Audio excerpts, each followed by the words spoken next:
Welcome. I'm Paul Sugarman, and this is the Instant Shakespeare Company. And today we're doing a reading of the play of Sir Thomas More.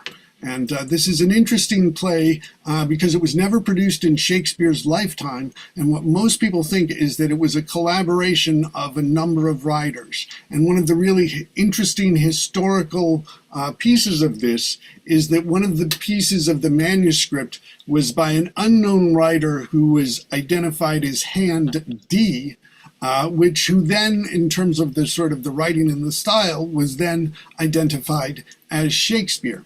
And so that we know that Shakespeare wrote basically one scene and a speech for Sir Thomas More. And we don't know if he contributed to the rest, but we also believe that there were other writers involved and that a lot of the plays were done collaboratively back then. And so also Henry Chettle and Anthony Munday were probably contributors to this. But this is a play that was not produced in Shakespeare's lifetime. And it's kind of amazing to think that they would think under Queen Elizabeth, because this was believed to have been written in the 1590s, under Queen Elizabeth, that you would have a play about this famous Catholic hero who had been executed by her father. And that she is of that same Anglican religion. So, but it does give me a sense, at least, that in terms of however we may think of them, of it being a more sort of repressive time in some ways, that people did still think there were possibilities that this was a story worth telling. And so we are going to be reading the play of Sir Thomas More, and now I'm going to have the actors introduce themselves and we'll just bang into it. My name's Paul Sugarman, and I'm going to be reading Sir Thomas More and Francis Bard and the stage directions. And Jackie. Hi, I'm Jacqueline Margolis, and I'm going to be reading Doll, Surrey, and a few others. See you then. Okay. And Jennifer. I'm Jennifer Finger. I'm going to be reading the roles of John Lincoln, Palmer, Catesby in one scene, and several other roles. Okay. And Eleanor. I'm Eleanor Elizabeth Foreman. I'm going to be playing Clown Betts, Lifter, Faulkner, Messenger, Crofts, Sheriff, Erasmus, Rochester, and Downs. Okay. And Kitty. Hi, I'm Kitty Chen. I'm reading Sherwin and Lady Moore, Officer Randall, a person named Inclination, and Brewer. All right. And Mary Jane. Hi, I'm Mary Jane Gosher, and I will be reading Cavalier, Sir John Munday, Sergeant, Officer, Clerk, Lady Mayoress, and Mistress Roper. And Ken. I'm Ken Wayne. I'm going to be doing, let me see. George Betts, Chumley, Harry, the second officer, Morris, third warden, or warder, lieutenant and porter, and possibly others. Right. And is your camera working or? Oh, let me try it again. Sometimes I put it on, it works for a matter of seconds. And I'll try it one more time. And actually, I mean, we come back from a time when people talked about hearing a play rather than seeing a play, so that if the picture and the doesn't work, it's more important that we continue on with the words. I've done it many times outside the Delacorte. But if I've lost my sound, I could just use body language and try to give you try to mime it. Yeah, well, I think the word they work a little better. And so, Michael, I'm Michael Gardner. I'm doing a carpenter named Williamson, a justice named Shoresby or Shoresby? Shoresby? Thursday. Sure. Well, I know, but it'd be why. All right. And I'm playing the Earl of Shrewsbury. And I'm also playing a player and the prologue. And I think that's it. Yes. I have to All turn right. off the thing. Hold on. And I think that is everyone, is it not? Get off camera. Okay, so this is Sir Thomas More, an anonymous play of the 16th century, ascribed in part to William Shakespeare. This was first printed in 1844 and here re-edited from the Harleian manuscript 7368 in the British Museum. London, Act 1, Scene 1. London, a street. Enter at one end John Lincoln with the two Bettses together. At the other end Frances de Bard and Doll, a lusty woman, he hailing her by the arm. Whither wilt thou hail me? Whither I please, thou art my prize, and I plead purchase of thee. Purchase of me, away, you rascal! I am an honest, plain carpenter's wife, and though I have no beauty to like a husband, yet whatsoever is mine scorns to stoop to a stranger. Hand off then when I bid thee. Go with me quietly, or I'll compel thee. Compel me, ye dog's face, thou thinkest thou hast the goldsmith's wife in hand, whom thou enticed from her husband with all its plate, and while thou turnest her home to him again, made him like an ass pay for his wife's board. So will I make thy husband too, if please me. Here he comes himself. Tell him so if thou darest. Follow me no further. I say thou shalt not have them. I bought them in Cheapside and paid my money for them. He did, sir, indeed, and you offer him wrong, both to take them from him and not restore him his money neither. If he paid for them, let it suffice that I possess them. Beefs and brews may serve such hinds. Our pigeons meet for a coarse carpenter. It is hard when Englishmen's patience must be thus jetted on by strangers, and they not dare to revenge their own wrongs. Lincoln, let's beat them down and bear no more of these abuses. We may not, Betts. Be patient and hear more. How now, husband? What? One stranger take thy food from thee, and another thy wife? By Our Lady, flesh and blood, I think can hardly brook that. Will this gear never be otherwise? Must these wrongs be thus endured? Let us step in and help to revenge their injury. What art thou that talkest of revenge? My lord ambassador shall once more make your major have a check if he punish thee for this saucy presumption.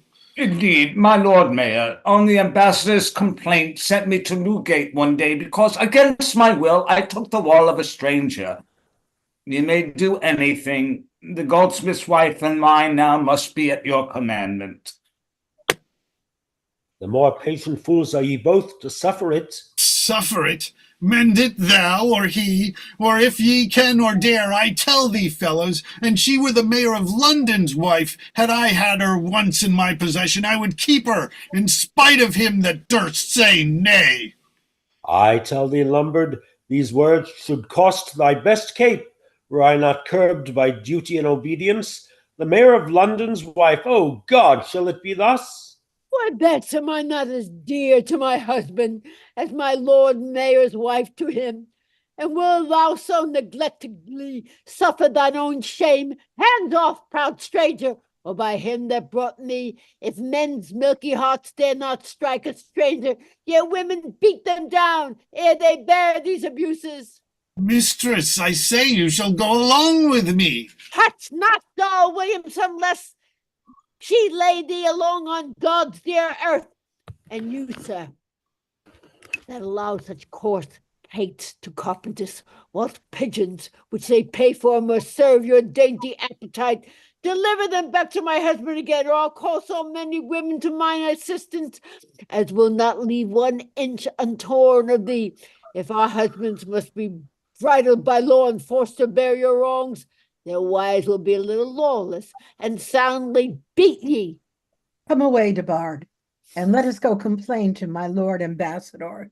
I go and send him among us, and will give him his welcome too. I am ashamed that free-born Englishmen, having beaten strangers within their own homes, should thus be braved and abused by them at home. It is not our lack of courage in the cause, but the strict obedience that we are bound to. Now, I am the goldsmith whose wrongs you talked of, but how to redress yours or mine own is a matter beyond our abilities. Not so, my good friends. I, though a mean man, a broker by profession, and named John Lincoln, have long time winked at these wild enormities with mighty impatience. And, as these two brethren here, Betts by name, can witness, with loss of mine own life would gladly remedy them. And he is in a good forwardness, I tell ye, if all hit right. As how, I prithee, tell it to Doll Williamson. Fiddle sermons begin the next week. I have drawn a bill of our wrongs and the stranger's insolences. Which he means the preachers shall there openly publish in the pulpits. Oh, but that they would in faith, it would tickle our strangers thoroughly. Aye, and if you men durst not undertake it before God, we women would. Take an honest woman from her husband, why, it is intolerable. But how find ye the preachers affected to our proceeding?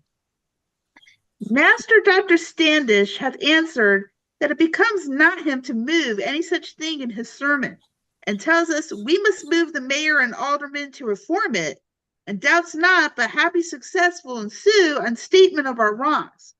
You shall perceive there's no hurt in the bill. Here's a couple of it. I pray ye, hear it. With all our hearts, All for our God's hearts. sake, read it. Read it. For God's sake, read it. To you all, the worshipful lords and masters of the city, that will take compassion over the poor people of your neighbors, and also of the great and portable hurts, losses, and hindrances whereof proceedeth extreme poverty to all the king's subjects that inhabit within this city and suburbs of the same.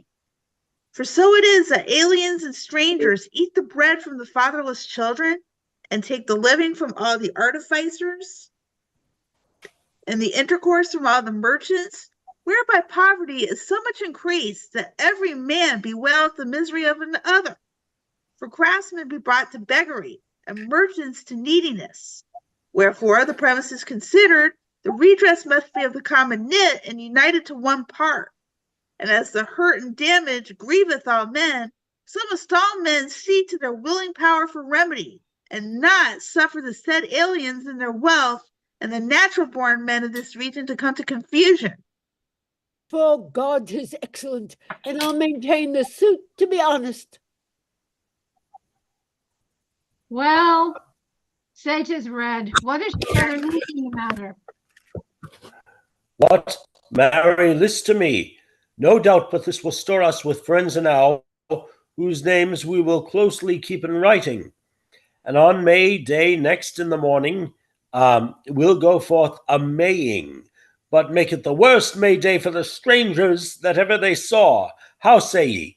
Do ye subscribe, or are ye faint-hearted revolters? Hold thee, George Betts. There's my hand and my heart, by the Lord. I'll make a captain among ye, and do so what to be talked of for ever after. My masters, ere we part, let's friendly go and drink together and swear true secrecy upon our lives. There spake an angel. Come, let us along then. Act 1, Scene 2, London, the Sessions House. An arras is drawn, and behind it, as in session, sit the Lord Mayor, Justice Shoresby, and other justices, Sheriff Moore and the other sheriff sitting by. Smart is the plaintiff, Lifter, the prisoner at the bar, recorders, officers.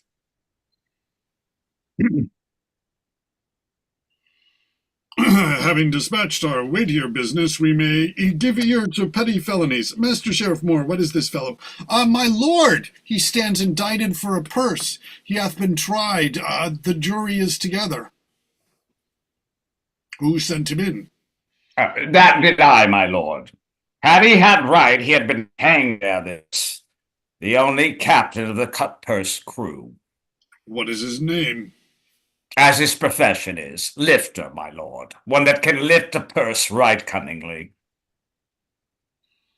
And is that he accuses him? The same, my lord, whom, by your honour's leave, I must say somewhat too, because I find in some respects he is well worthy blame. Good Master Justice Shrewsbury, speak your mind. We are well pleased to give you audience. Hear me, smart. Thou art a foolish fellow. If Lifter be convicted by the law, as I see not how the jury can acquit him, I'll stand to it thou art guilty of his death. My lord, that's worth the hearing. Listen then, good Master Moore. I tell thee plain, it is a shame for thee with such a sum to tempt necessity. No less than £10, sir, will serve your turn. To carry in your purse about with ye, to crake and rag in taverns of your money. I promise ye, a man that goes abroad with an intent of truth, meeting such a booty, may be provoked, so that he never meant. What makes so many pilferers and felons but such fond baits that foolish people lay to tempt the needy miserable wretch? £10, odd money, that is a pretty sum to bear about, which were more safe at home. For God 'twere well to fine ye as much more to the relief of the poor prisoners, to teach ye be more careful of your own. In sooth, I say ye were but rightly served if ye had lost as much as twice £10. Good my lord, sooth a point or two for once, only to try conclusions in this case. Content, good Master Moore, we'll rise a while until the jury can return the verdict. Walk in the garden. How say ye, justices? We like it well, my lord. We like it well. Follow ye. Exeunt Lord Mayor and Justices. Nay, plaintiff, go you too, and officers. Exeunt Smart. Stand you aside and leave the prisoner to me a while. Lifter, come hither. What is your worship's pleasure? Sirrah, you know that you are known to me, and I have often saved ye from this place since first I came in office. Thou seest beside this that Justice Shrewsbury is thy heavy friend, by all the blame that he pretends to smart, for tempting thee with such a sum of money. I tell thee what, devise me but a means to pick or cut his purse, and on my credit, and as I am a Christian and a man, I will procure thy pardon for that jest. Good Master Shreve, seek not my overthrow. You know, sir, I have many heavy friends, and more indictments like to come upon me. You are too deep for me to deal with all. You are known to be one of the wisest men that is in England. I pray ye, Master Sheriff, go not about to undermine my life. Lifter, I am true subject to my king. Thou much mistake me. And for thou shalt not think I mean by this to hurt thy life at all, I will maintain the act. When thou hast done it, thou knowest there are such matters in my hands, as if it pleased to give them to the jury, I should not need this way to circumvent thee. All that I aim is a merry jest. Perform it, Lifter, and expect my best. I thank thy worship. God preserve thy life. But Master Justice Shrewsbury's gone in. I know not how to come near. Is.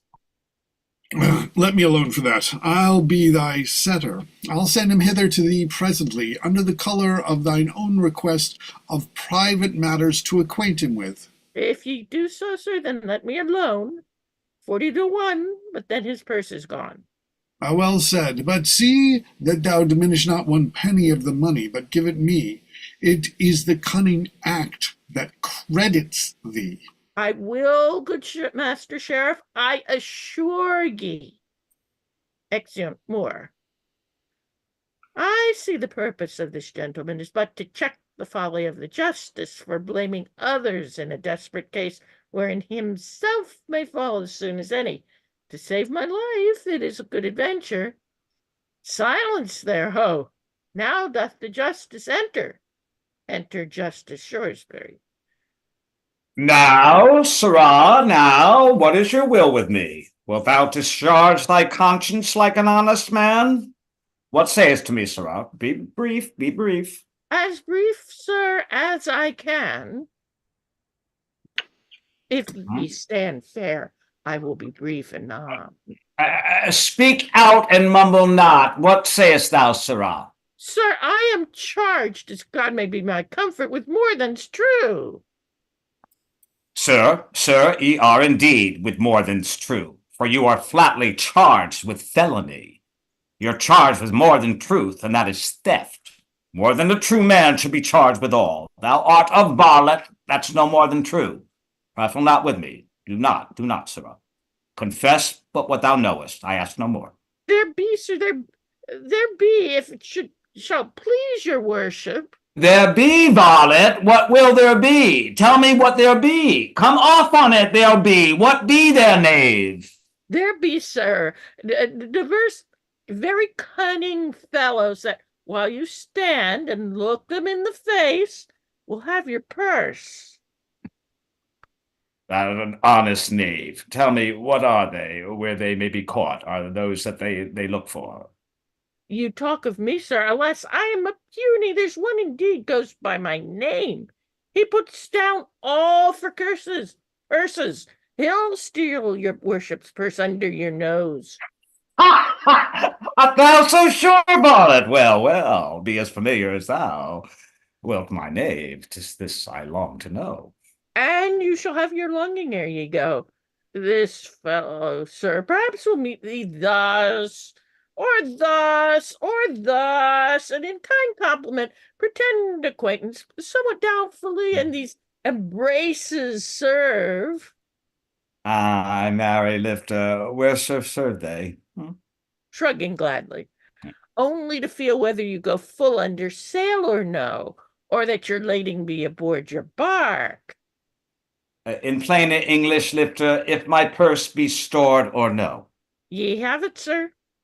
Excellent.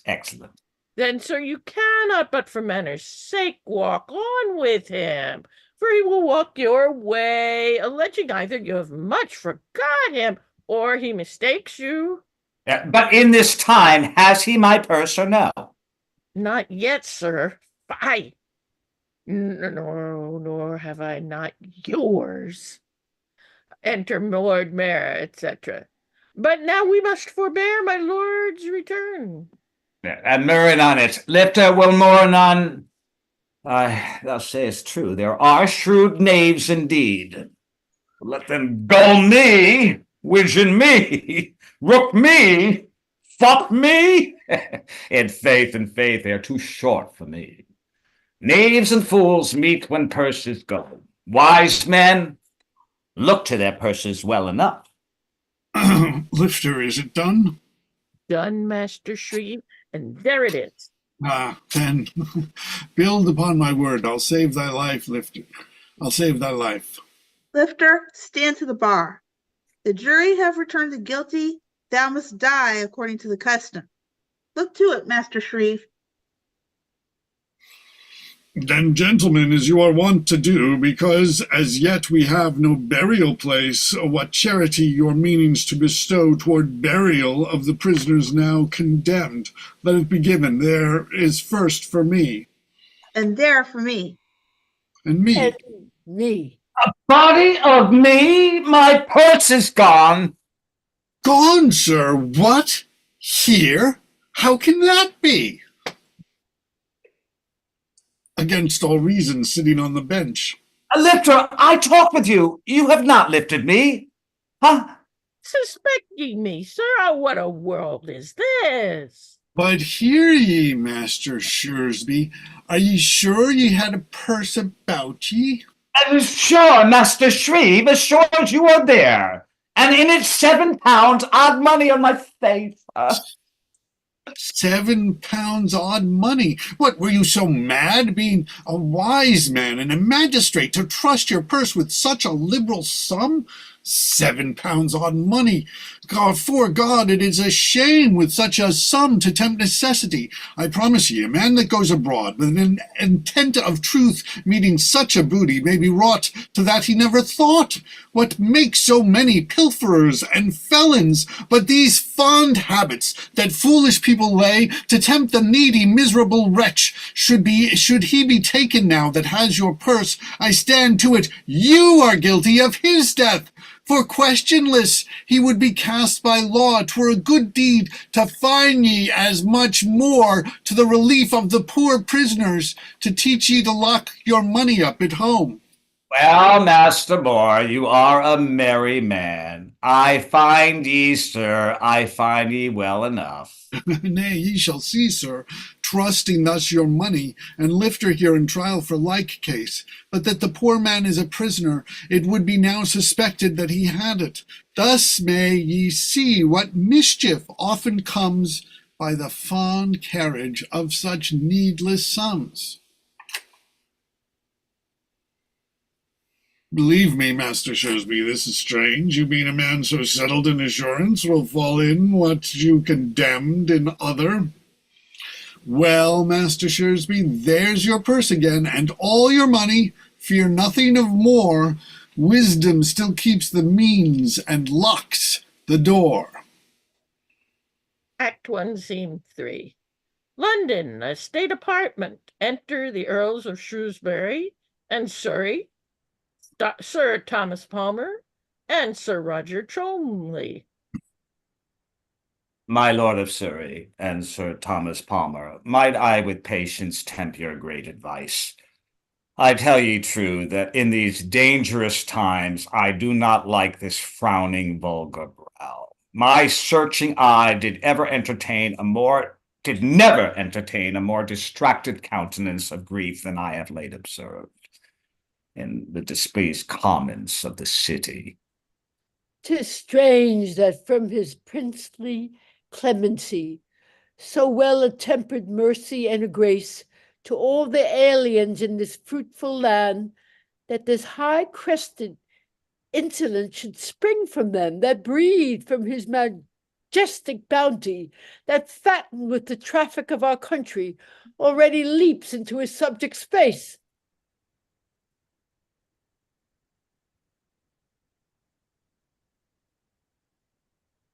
Palmer? Palmer. I'm here. It's Sherwin hindered to commence a suit against the bard by the ambassador by supplication made unto the king, who having first enticed away his wife and got his plate, near worth £400, to grieve some wronged citizens that found this vile disgrace oft cast into their teeth, of late sued Sherwin and arrested him for money for the boarding of his wife. The Mornay bard that using Sherwin's goods doth ask him interest for the occupation. I like not that, my lord of Shrewsbury. He's ill-bested that lends a well-paced horse unto a man that will not find him meat. My lord of Surrey will be pleasant still. I, being then employed by your honors to stay the broil that fell about the same, where by persuasion I enforced the wrongs and urged the grief of the displeased city, he answered me, and with a solemn oath, that if he had the mayor of London's wife, he would keep her in despite of any English. 'Tis good, Sir Thomas, then, for you and me. Your wife is dead, and I a bachelor. If no man can possess his wife alone, I am glad, Sir Thomas Palmer, I have none.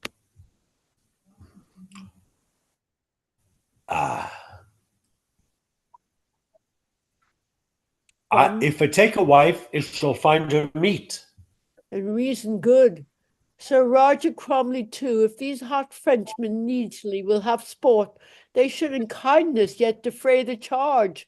'Tis hard when men possess our wives in quiet, and yet leave us in to discharge their diet. My lord, our caterers shall not use the market for our provision, but some strangers now will take their victuals from him he hath bought. A carpenter, as I was late informed, who having bought a pair of doves in cheap, immediately a Frenchman took them from him. and for resisting him.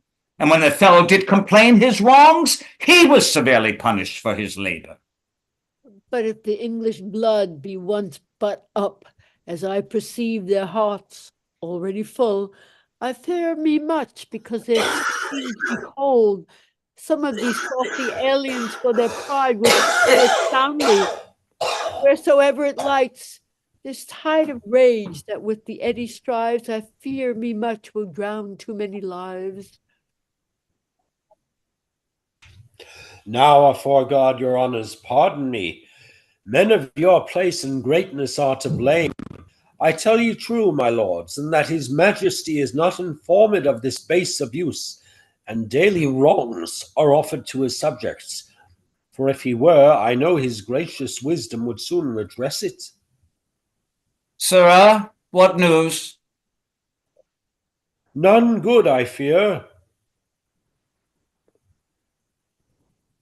My lord, ill news and worse, I fear, will follow, if speedily it be not looked unto. The city is in an uproar, and the mayor is threatened. If he comes out of his house, a number of poor artificers are up in arms and threaten to avenge their wrongs. We feared what this would come unto. This follows on the doctor's publishing the bill of wrongs in public at the Spittal. That Dr. Bill may chance beshrew himself for reading of this bill. Let us go gather forces to the mayor for quick suppressing this rebellious root. Now I bethink myself of Master Moore, one of the sheriffs, a wise and learned man, and in general favor with the people. He, backed with other grave and somber men, may by his gentle and persuasive speech perhaps prevail more than we can with power. Believe me, but your honor well advises. Let us make haste, for I do greatly fear some of their graves this morning's work will bear. Exeunt. Act 2, Scene 1, Cheapside. Enter 3 or 4 apprentices of trades with the pair of cudgels. Come, lay down the cudgels. Ho, Robin! You met us well at Bunhill to have you with us a Maying this morning. Faith, Harry, the head drawer at the Mitre by the Great Conduit called me up, and we went to breakfast into St. Anne Lane. But come, whom begins? In good faith, I am clean out of practice. When wast at Garrett's school, Harry? Not this great while, never since I brake his usher's head, when he played his scholar's prize at the Star in Bridge Street. I use all to George Philpotts at Dowgate. He's the best back swordsman in England. Take me an ace of that, quoth Bolton. I'll not bet ye a pin on, sir, for by this cudgel 'tis true. I will cudgel that opinion out of ye. Did ye break an usher's head, sir?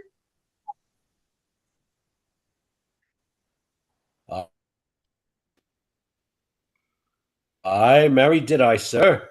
I am very glad on it. You shall break mine too, and ye can. Sir, I prithee, what art thou?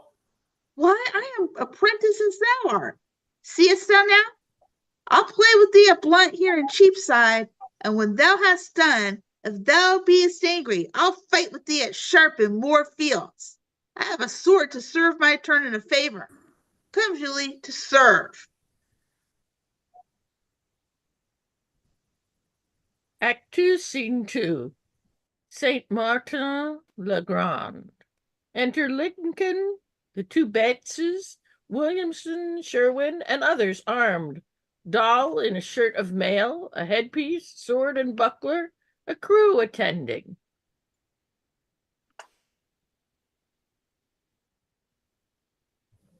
Come, we'll tickle their turnips, we'll butter their boxes.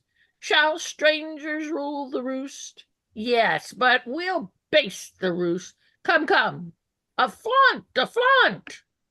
Rather give place and hear John Lincoln speak.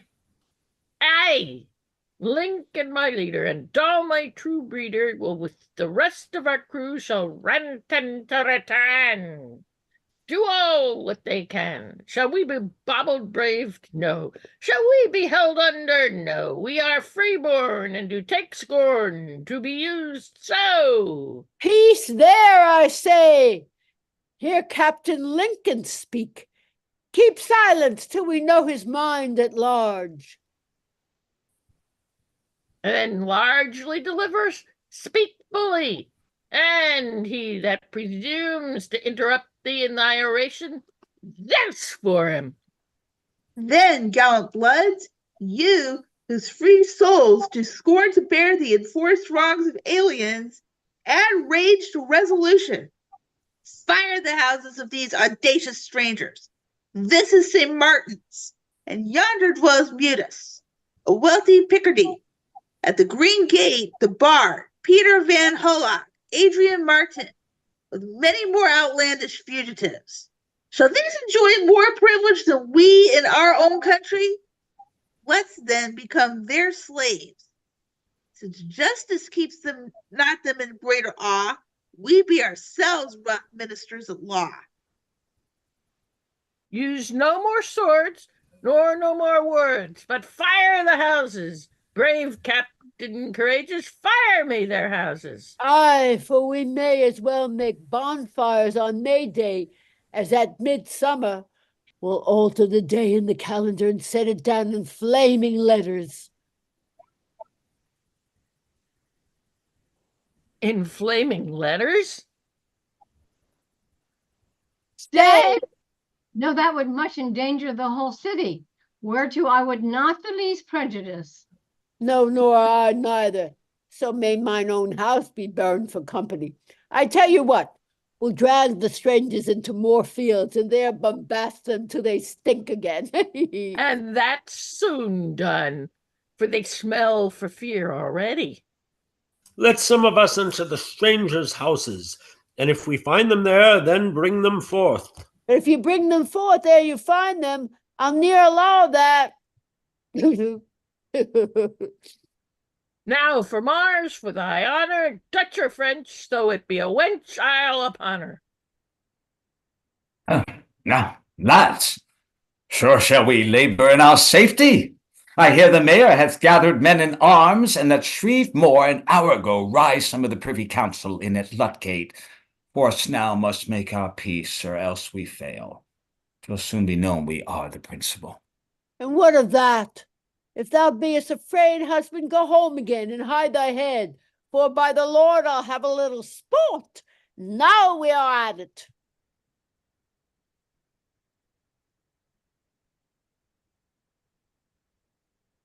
George? Do we have a George? George? It's Ken. Ken, are you there? Let's stand upon our swords, and if they come, receive them as they were our enemies. Enter Sherwin and the rest. A purchase we have found. What? Nothing, not a French Fleming, nor a Fleming French to be found, but all fled in plain English. Have you found any? No, not one. They're all fled. Then fire the houses, that, the mayor being busy about the quenching of them, we may escape. Burn down their kennels, let us straight away. At least this day proved to us an ill May day. Fire, I'll be the first. If hanging come 'tis welcome, that's the worst. Exeunt. Act 2, Scene 3, the Guild Hall. Enter at one door Sir Thomas More and Lord Mayor, and another door Sir John Munday, hurt. What, Sir John Munday, are you hurt? A little knock, my lord. It was even now a sort of prentices playing at cudgels. I did command them to their masters' houses, but now I fear me that they're gone to join with Lincoln, Sherwin, and their dangerous train. The captains of this insurrection have taken themselves to arms and came but now to both the counters, where they have released sundry indebted prisoners, and from thence I hear they are gone into St. Martin's, where they intend to offer violence to the amazed Lombards. Therefore, my lord, if we expect the safety of the city, 'tis time that force or parley do encounter with these displeased men. How now, what news? Messenger, my lord, Oh, my my lord. lord, the rebels have broken open Newgate, from whence they have delivered many prisoners, and both felons and notorious murderers desperately cleave to their lawless trains. Up with the drawbridge, gather some forces to Cornhill and Cheapside, and gentlemen, if diligence be weighed on every side, a quiet ebb will follow this rough tide. I'm not getting. My lord mayor, his majesty receiving notice of this most dangerous insurrection has sent my lord of Surrey and myself, Sir Thomas Palmer, and our followers to add unto your forces our best means for pacifying of this mutiny. In God's name, then, set on with happy speed. The king laments if one true subject bleed.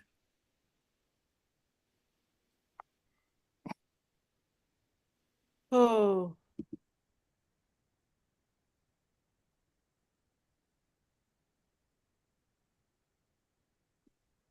I hear they mean to fire the Lombard houses. O power, what art thou in a madman's eyes? Thou makest the plodding idiot bloody wise. My lords, I doubt not but we shall appease with a calm breath this flux of discontent, to calm them to a parley questionless. May it fall out good. 'Tis well said, Master Moore. Let's to these simple men, for many sweat under this act that knows not the law's debt which hangs upon their lives. For silly men plod on, they know not how, like a fool's pen, that ending shows not any sentence writ, linked but to common reason or slightest wit. These follow for no harm, but yet incur self-penalty with those that raised this stir. God's name on, to calm our private foes with breath of gravity, not dangerous blows. Act 2, Scene 4, St. Martin's Gate. Enter Lincoln, Dahl, Clown, George Betts, Williamson, others, and Sergeant-at-Arms. Peace, hear me. He that will not see a red herring at a Harry Grow, butter at 11 pence a pound, meal at 9 shillings a bushel, and beef at 4 nobles a stone, list to me. It will come to that pass if strangers be suffered. Mark him. Our country is a great eating country. Ergo, they eat more in our country than they do in their own. A halfpenny loaf a day, Troy. They bring in strange roots, which is merely to the undoing of poor apprentices. For what's a sorry parsnip to a good heart?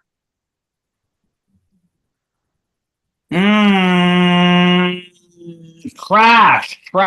They breed sore eyes, and 'tis enough to infect the city with the palsy. Nay, it has infected it with the palsy. For these bastards of dung, as you know they grow in dung, have infected us. And it is our infection will make the city shake, which partly comes through the eating of parsnips. True, and pumpkins together. Oh, so what say ye to the mercy of the king? Do ye refuse it? You would have us upon this, would you? No, marry, do we not. We accepted the king's mercy, but we will show no mercy upon the strangers. You are the simplest things that ever stood in such a question. How say ye now, apprentices? Prentices simple, down with him. Prentice Prentice is is simple. simple. Prentice is simple. Enter the Lord Mayor, Surrey, Shrewsbury, Moore. Hold, in the king's name, hold. Friends, Master, justice, countrymen. Peace now, peace. I charge you, keep the peace. my masters, countrymen. The noble Earl of Shrewsbury, let's hear him. We'll hear the Earl of Surrey. The Earl of Shrewsbury. We'll hear both. Both. Both. Both. Both. Both. Oh, oh, Peace. I say peace. Are you men of wisdom or what are you? What you will have them, but not men of wisdom. Will Will not not hear. Not hear, my here, my lord of lord. No, no, Shrewsbury. no, no, No. no, no, no. Shrewsbury. Shrewsbury. While they are o'er the bank of their obedience, thus will they bear down all things. Sheriff Moore speaks. Shall we hear Sheriff Moore speak? Let's hear him. He keeps a plentiful chivalry, and he made my brother Arthur Watkins Syriat Sace Yeoman. Let's hear Shrevemoor. Shrevemore. More. Shrevemore. oh. Even by the rule you have among yourselves, command still audience. Sorry. Surrey, more. More. Peace, peace, silence, peace. Peace. Silence. Peace. You that have voice and credit with the number, command them to stillness. Plague on them. They will not hold their peace. The duel cannot rule them. Then what a rough and riotous charge have you to lead those that the duel cannot rule? Good masters, hear me speak. Aye, by the mass will we.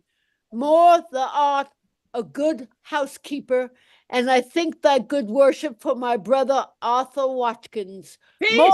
Peace. Look, what you do offend, you cry upon. That is the peace. Not one of you here present, had there such fellows lived when you were babes that could have topped the peace as now you would, the peace wherein you have till now grown up had been ta'en from you, and the bloody times could not have brought you to the state of men.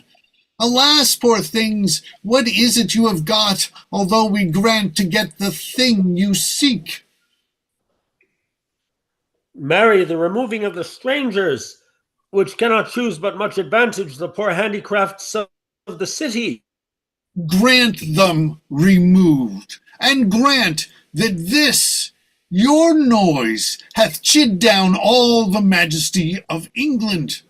Imagine that you see the wretched strangers, the babies at their backs and their poor luggage, plodding to the ports and coasts for transportation, and you sit as kings in your desires, authority quite silent by your brawl, and you in ruff of your opinions clothed. What had you got?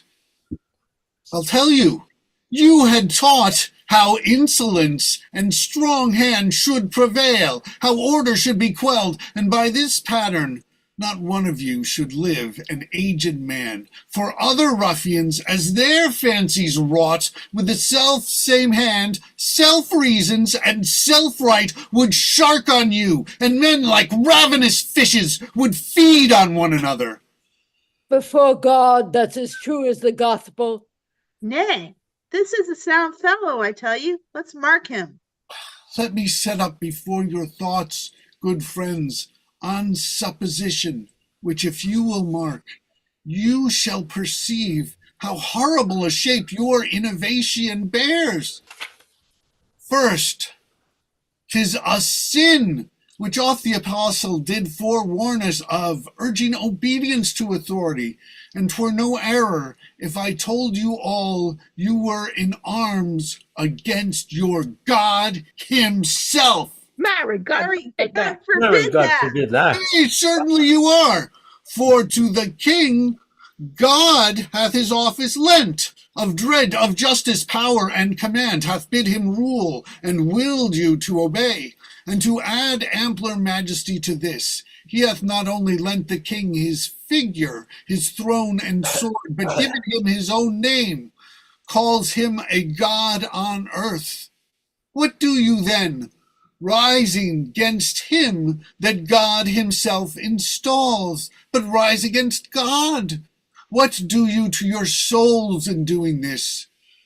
Oh, desperate as you are, wash your foul minds with tears, and those same hands that you like rebels lift against the peace, lift up for peace, and your unreverent knees make them your feet to kneel to be forgiven. Tell me but this, what rebel captain, as mutinies are incident by his name, can still the rout? Who will obey a traitor? Or how can well that proclamation sound when there is no addition but a rebel to qualify a rebel? You'll put down strangers, kill them, cut their throats, possess their houses, and lead the majesty of law in line to slip him like a hound. Say now the king, as he is clement if the offender mourn, should so much come to short of your great trespass as but to banish you, whither would you go? What country, by the nature of your error, should give you harbor? Go you to France, or Flanders, to any German province, to Spain or Portugal, nay, anywhere that not adheres to England? Why, you must needs be strangers.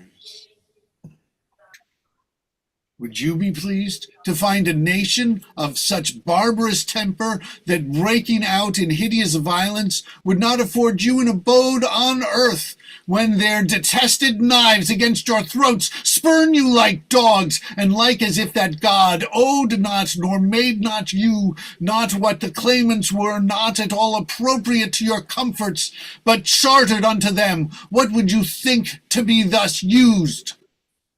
This is the stranger's case, and this your mountainous inhumanity.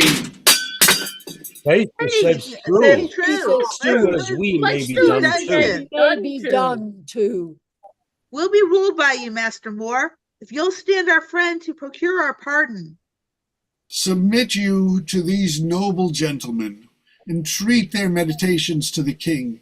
Give up yourselves to form, obey the magistrate, and there's no doubt but mercy may be found if you so seek.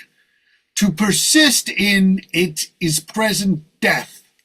But if you yield yourselves, no doubt what punishment you in simplicity have incurred, his highness in mercy will most graciously pardon. We yield. Yield and yield. desire his His And highness's desire His mercy. Highness's mercy. They lay by their weapons. No doubt his majesty will grant it you, but you must yield to go to several prisons till that his highness will be further known. Most willingly. Willingly, willingly, whether you whether will you have have us. Lord Mayor, let them be sent to several prisons, and there, in any case, be well entreated. My Lord of Surrey, please, you take a horse and ride to Cheapside, where the aldermen are with their several companies in arms. Well, then to go unto their several wards, both for the stay of further mutiny and for the apprehending of such persons as shall contend. I go, my noble lord. Well, straight go, tell his highness these good news withal. Shrevemore, I tell him how you breathe, your breath has ransomed many a subject from sad death. Exit Shrewsbury and Cholmondeley. Lincoln and Sherwin, you shall both to Newgate, the rest unto the counters. Go guard them hence. A little breath well spent cheats expectation in his fairest event. Well, Sheriff Moore, thou hast done more with thy good words than all they could with their weapons. Give me thy hand, keep thy promise now for the king's pardon, or by the Lord I'll call thee a plain coney catcher. Farewell, Shrevemore, and as we yield by thee, so make our peace. Then thou dealst honestly. Aye, and save us from the gallows as a devil's double, honestly. They are led away. Master Shrevemore, you have preserved the city from a dangerous, fierce commotion, for if this limb of riot here in St. Martin's had joined with the other branches of the city that did begin to kindle, 'twould have bred great rage. That rage much murder would have fed. Not steel, but eloquence hath wrought this good. You have redeemed us from much threatened blood. My lord and brethren, what I here have spoke, my country's love, and next the city's care, enjoined me to, which Since it thus prevails, think God hath made weak More his instrument, to thwart sedition's violent intent. I think 'twere best, my lord, some 2 hour hence, we meet at the Guildhall, and there determine in thorough every ward the watch be clad in armour, but especially proud that at the city's gates selected men, substantial citizens, do ward tonight, for fear of further mischief. It shall be so. But yonder, methinks, my lord of Shrewsbury. My lord, his majesty sends loving thanks to you, your brethren, and his faithful subjects, your careful citizens. But, Master More, to you, a rougher yet as kind a salutation. A knight's creation is this knightly steel. Rise up, Sir Thomas More.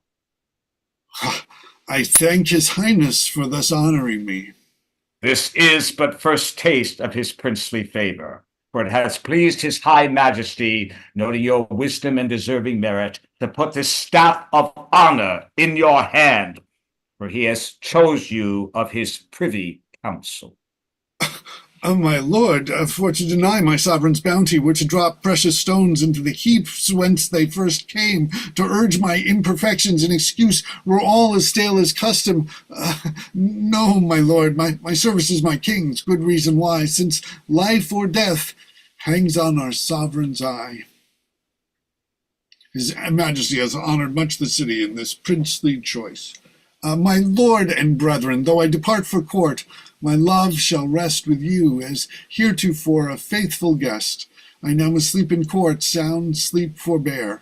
The chamberlain to state is public care, yet in this rising of my private blood, my studious thoughts shall tend the city's good. Enter Crofts. Hello, Crofts. What news? My lord, his highness sends express command that a record be entered of this riot, and that the chief and capital offenders be thereupon straight arraigned, for himself intends to sit in person on the rest tomorrow at Westminster. Lord Mayor, you hear your charge? Come, good Sir Thomas More to court, let's hie. You are the appeaser of this mutiny. My lord, farewell. New days begets new tides. Life whirls about fate, then to a grave it slides. Exeunt severally. Enter Master Sheriff and meet a messenger. Messenger, what news? Is execution yet performed? Not yet. The carts stand ready at the stairs, and they shall presently await to Tyburn. Stay, Master Shreve. It is the count's pleasure, for more example in so bad a case, a giblet be erected in Cheapside, hard by the standard, whether you must bring Lincoln and those that were the chief with him to suffer death, and that immediately. Enter officers. It shall be done, sir. Exit messenger. Officers, be speedy. Call for a gibbet, see it be erected. Others make haste to Newgate. Bid them bring the prisoners hither, for they here must die. Away, I say, and see no time be slacked. We go, sir. Exit some severally, others set up the gibbet. That's well said, fellow. Now you do your duty. God for his pity help these troublous times. The streets stopped up with gazing multitudes. Command our armed officers with halberds. Make way for entrance of the prisoners. Let proclamation once again be made that every householder, on pain of death, keep in his prentices, and every man stand with a weapon ready by his door, as he will answer to the country. I'll see it done, sir. Exit. Enter another officer. Bring them away to execution. The writ is come above 2 hours since. The city will be fined for this neglect. There's such a press and multitude at Newgate. They cannot bring the carts into the stairs to take the prisoners in. Need 2 officers, do we? Then let them come on foot. We may not dally time with great command. Some of the bench, sir, Some think of the it bench, better sir. that may be made and give it out abroad. The execution is deferred till morning. And when the street shall be a little cleared, to chain them up and suddenly dispatch it. Stay. In meantime, methinks they come along. See, they are coming. So 'tis very well. The prisoners are brought in, well guarded. Bring Lincoln there the first unto the tree. Aye, for I cry lug, sir. I knew the first, sir, did belong to me. This the old proverb now complete doth make, that Lincoln should be hanged for London's sake. For God's name, let us to work. Fellow, dispatch. I was the foremost man in this rebellion, and I the foremost that must die for it. Bravely, John Lincoln, let thy death express that as thou livest a man, thou diest no less. Thou, Williamson, thine eyes shall witness it. Then, to all you that come to view mine end, I must confess I had no ill intent, but against such as wronged us overmuch. And now I can perceive it was not fit that private men should carve out their redress which way they list. No, learn it now by me. Obedience is the best in each degree. And asking mercy meekly of my king, I patiently submit me to the law. But God forgive them that were cause of it. And as a Christian, truly from my heart, I likewise crave they would forgive me too, as freely as I do forgive their wrong, that others by example of the same henceforth be warned to attempt the like against any alien that repaireth hither. Very well, all. The next time that we meet, I trust in heaven we shall each other greet. He leaps off. Farewell, John Lincoln. Say all what they can, thou livest a good fellow and diest an honest man. Would I were so fair on my journey. The first stretch is the worst, methinks. Bring Williamson there forward. A good Master Shreve, I've an earnest suit, and as you're a man, deny me not. Woman, what is it? Be it in my power, thou shalt obtain it. Let me die first, sir. That is all I crave. You know not what a comfort you shall bring to my poor heart to die before my husband. Bring her to death. She shall have her desire. Sir, and I have a suit for you too. What is it? That as you've hanged Lincoln first, and will hang her next, so you will not hang me at all. Nay, you set up the counter gates, and you must hang for the folly. Well then, so much for it.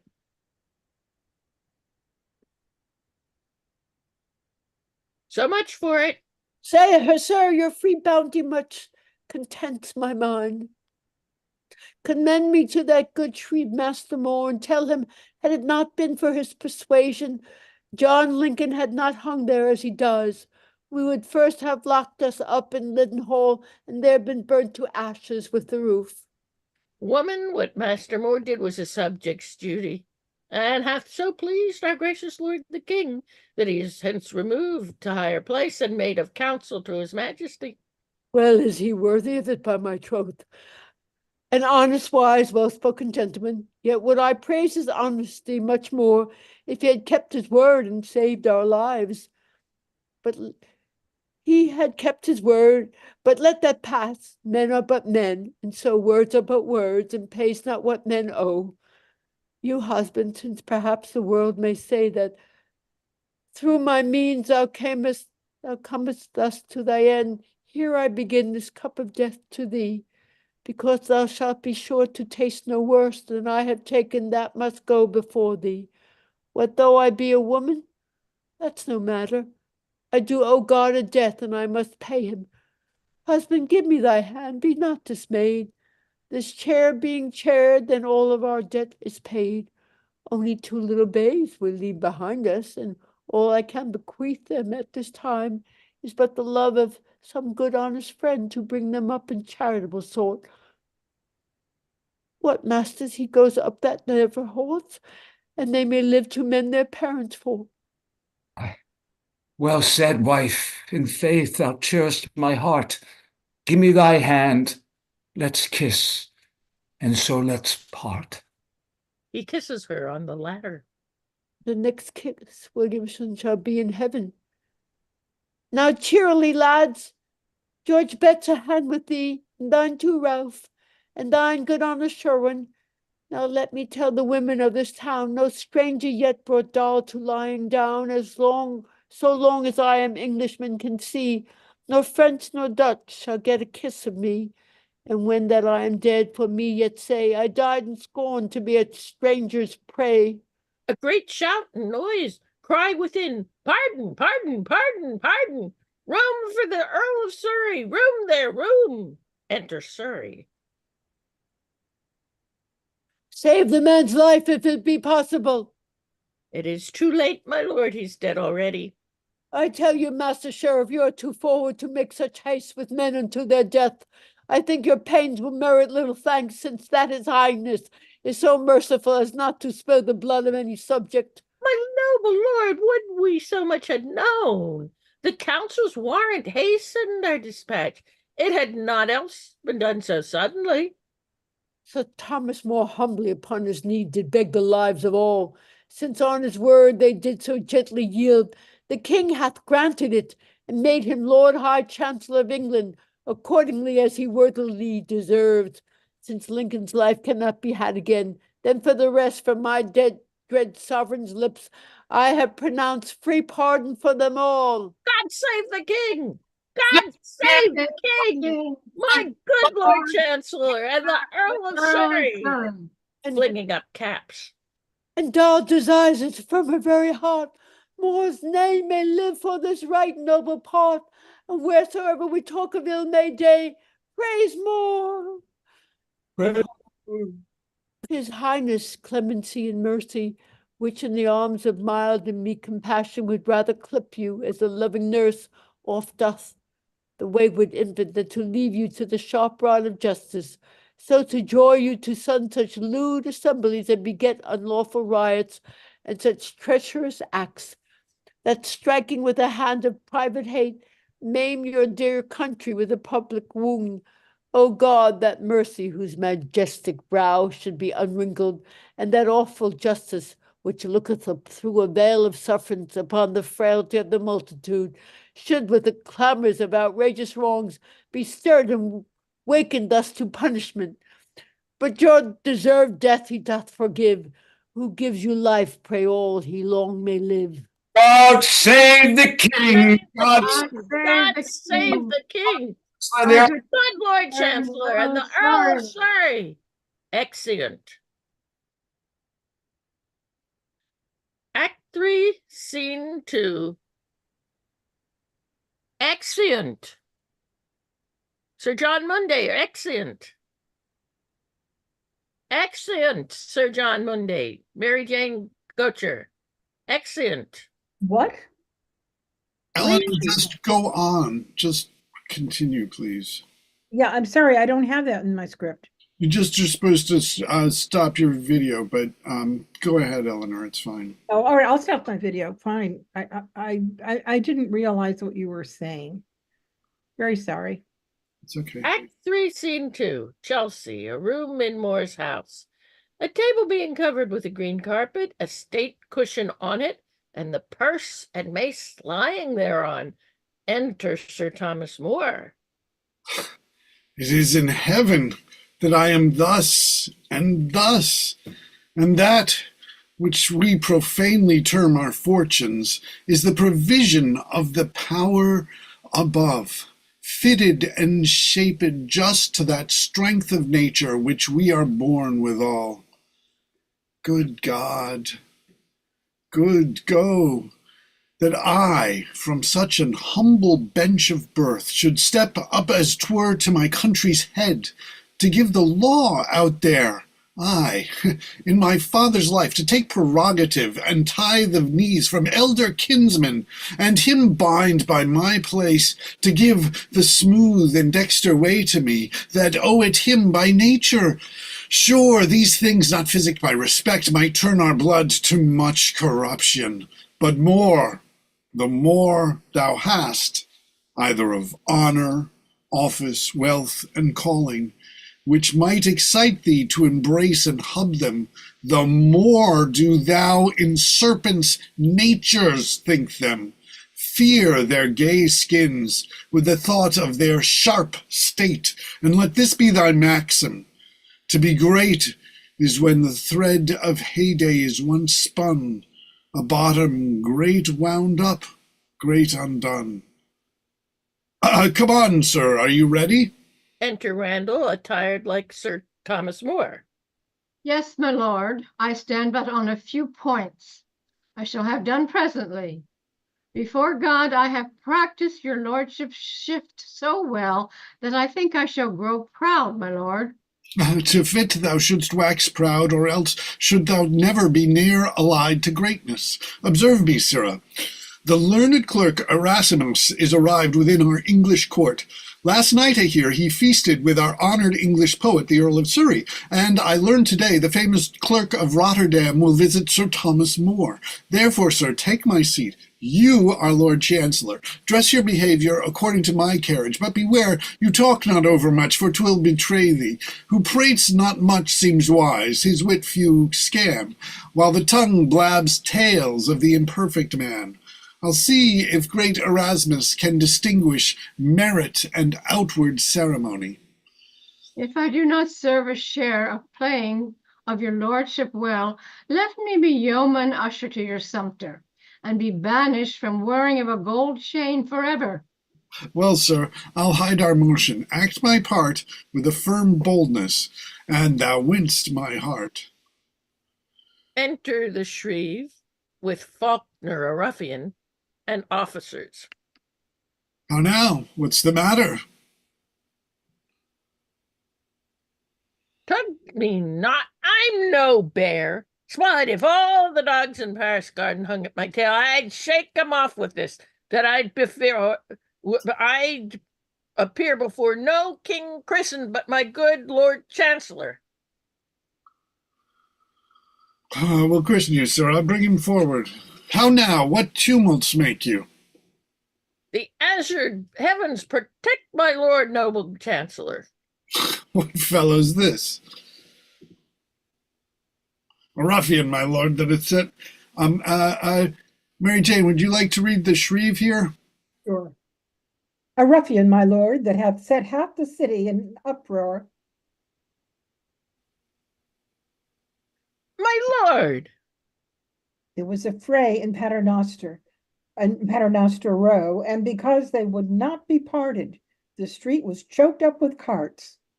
My noble lord, Pioneer Alley's throat was open. Sarah, hold your peace. I'll prove the street was not choked, but is as well as ever it was since it was a street. This fellow is the principal broacher of the broil. Slide, I broached none. It was broached and half run out before I had a lick at it.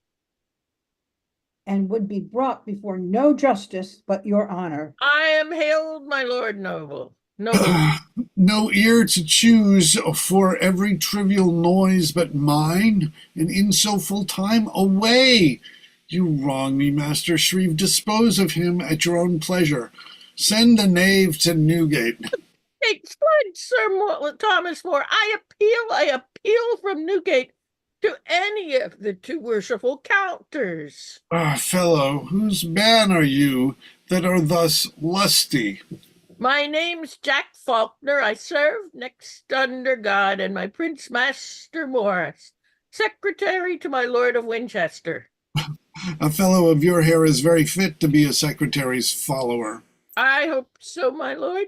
The fray was between the bishop's men of Ely and Winchester, and I could not in honor but part them. I thought it stood not with my reputation and degree to come to my questions and answers before a city justice. I knew I should to the pot. Thou hast been there, it seems. Too late already. I know your honor is wise, and so forth, and I desire to be only catechized or examined by you, my noble Lord Chancellor. Sirrah, you are a busy, dangerous ruffian. Ruffian? How long have you worn this hair? I have worn this hair ever since I was born. You know that's not my question. But how long has this shag fleece hung dangling on thy head? How long, my lord? Why, sometimes thus long, sometimes lower, as the fates would and humors please. So quick, sir, with me. I see. Well, good fellow. Thou lovest plain dealing. Sarah, tell me now, when were you last at barber's? How long time have you your head worn this shag hair? My lord, Jack Faulkner tells no Aesop's fables. Troth, I was not at barber's this 3 years. I have not been cut, nor will not be cut, upon a foolish vow, which as the destiny shall direct, I am sworn to keep. When comes that vow out? Why, when the humors are purged, not this 3 years. Vows are recorded in the court of heaven, for they are holy acts. Young man, I charge thee and do advise thee, start not from that vow, and for I will be sure thou shalt not shrieve. Besides, because it is an odious sight to see a man thus hairy, thou shalt lie in Newgate till thy vow and thy 3 years be full expired. Away with him. My lord! Cut off the fleece and lie there but a month.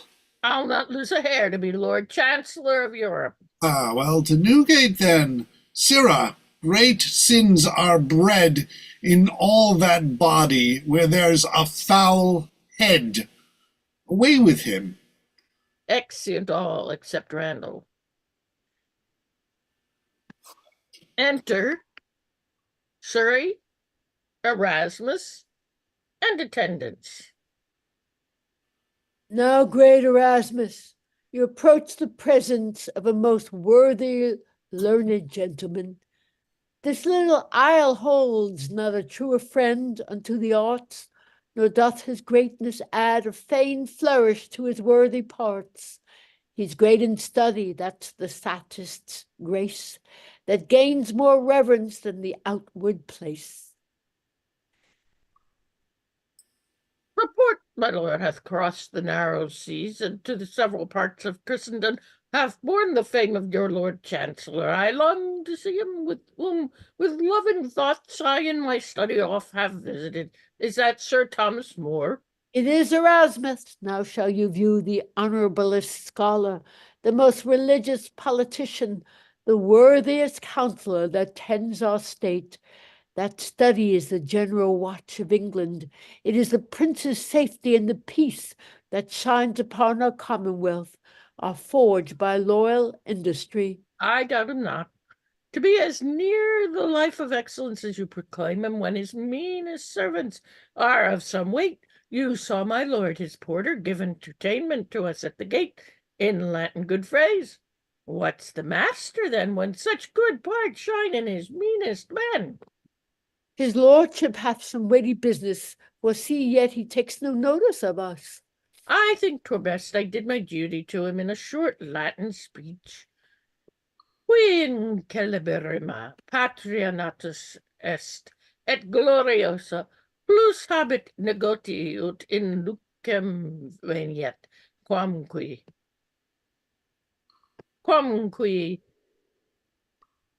Randall, is there a I Randall? prithee, good Erasmus, be covered. I have forsworn speaking of Latin, else, as I am true counselor, I'd tickle you with a speech. Nay, sit, Erasmus, sit, my good my lord of Surrey. I'll make my lady come to you anon, if she will, and give you entertainment. Is this Sir Thomas More? Oh, good Erasmus, you must conceive his vein. He's ever furnished with these conceits. Yes, faith, my learned poet doth not lie for that matter. I am neither more nor less than merry Sir Thomas always. Well, sup with me. My God, I love a parlous wise fellow that smells of a politician better than a long progress. Enter Sir Thomas More. We are deluded. This is not his lordship. I pray you, Erasmus, how long will the Holland cheese in your country keep without maggots? Fool, painted barbarism, retire thyself into thy first creation. Next, Randall. Thus you see, my loving learned friends, how far respect waits often on the ceremonious train of base illiterate wealth, whilst men of schools, shrouded in poverty, are counted fools. Pardon, thou reverend German, I have mixed so slight a jest to the fair entertainment of thy most worthy self. For know, Erasmus, mirth wrinkles up my face, and I still crave, when that forsakes me, I may hug my grave. Your honor's merry humor is best physic unto your able body. For we learn where melancholy chokes the passages of blood and breath, the erected spirit still lengthens our days with sportful exercise. Study should be the saddest time of life, the rest a sport exempt from thought of strife. Erasmus preacheth gospel against physic, my noble poet. Oh, my lord, you tax me. In that word poet of much idleness, it is a study that makes poor our fate. Poets were ever thought unfit for state. Oh, give not up fair posies, sweet lord, to such contempt, that I may speak my heart. It is the sweetest heraldry of art that sets a difference tween the tough, sharp holly and tender bay tree. Yet, my lord, it is become the very logic number to all mechanic sciences. Why, I'll show the reasons. This is no age for poets. They should sing to the loud cannon, Heroica facta, qui facit reges heroica carmina laudent.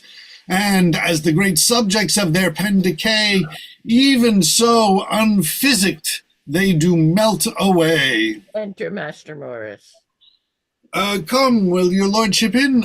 My dear Erasmus, I'll hear you, Master Morris, presently. My lord, I make you master of my house. We'll banquet here with fresh and staid delights. The muse's music here shall cheer our sprites. The cates must be but means where scholars sit, for they're made all with courses of neat wit. Exeunt, sir, Erasmus, and attendants. How now, Master Morris? I am a suitor to your lordship in behalf of a servant of mine. The fellow with long hair? Good Master Morris. Come to me 3 years hence, and then I'll hear you. Actually, that's your line now. Enter I Faulkner understand, your honor, and but the officer. foolish knave has committed himself to the mercy of a barber, and is without ready to make a new vow before your lordship hereafter to leave Cavil. Nay, then let's talk with him. Pray call him in. Enter Faulkner and officers. Bless your honor, a new man, my lord. Why, sure, this is not he.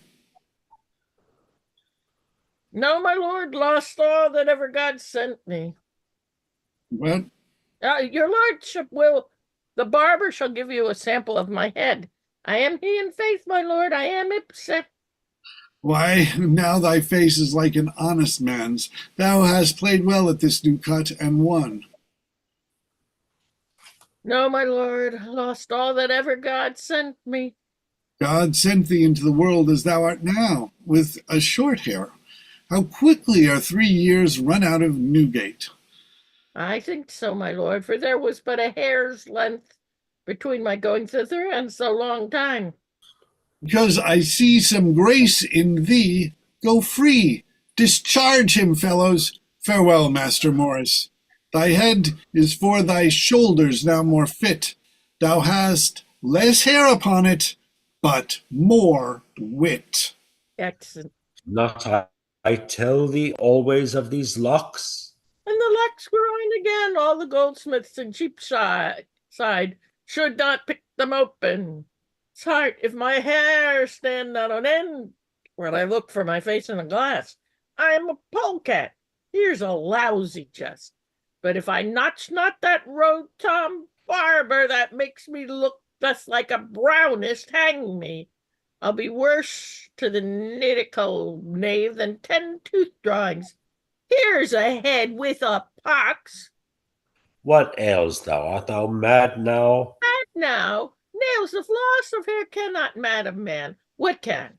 I'm deposed. My crown is taken from me. More had been a better a scoured moor-ditch than a notched me thus. Does he begin sheep shearing with Jack Faulkner? Nay, and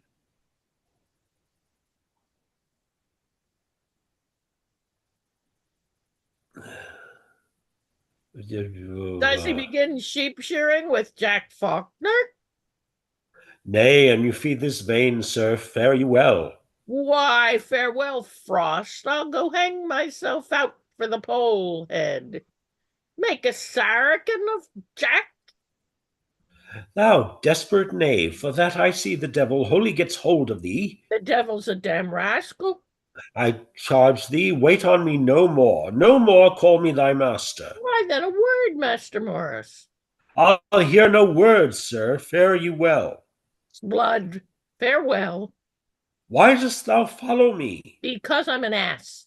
Do you set your shavers upon me and then cast me off? Must I condole? Have the fates played the fools? Am I their cut? Now the poor sconce is taken. Must Jack march with bag and baggage? Weeps. You coxcomb. Nay, you have poached me. You've given me a hair. It's here. Away, you kind ass. Come, sir, dry your eyes.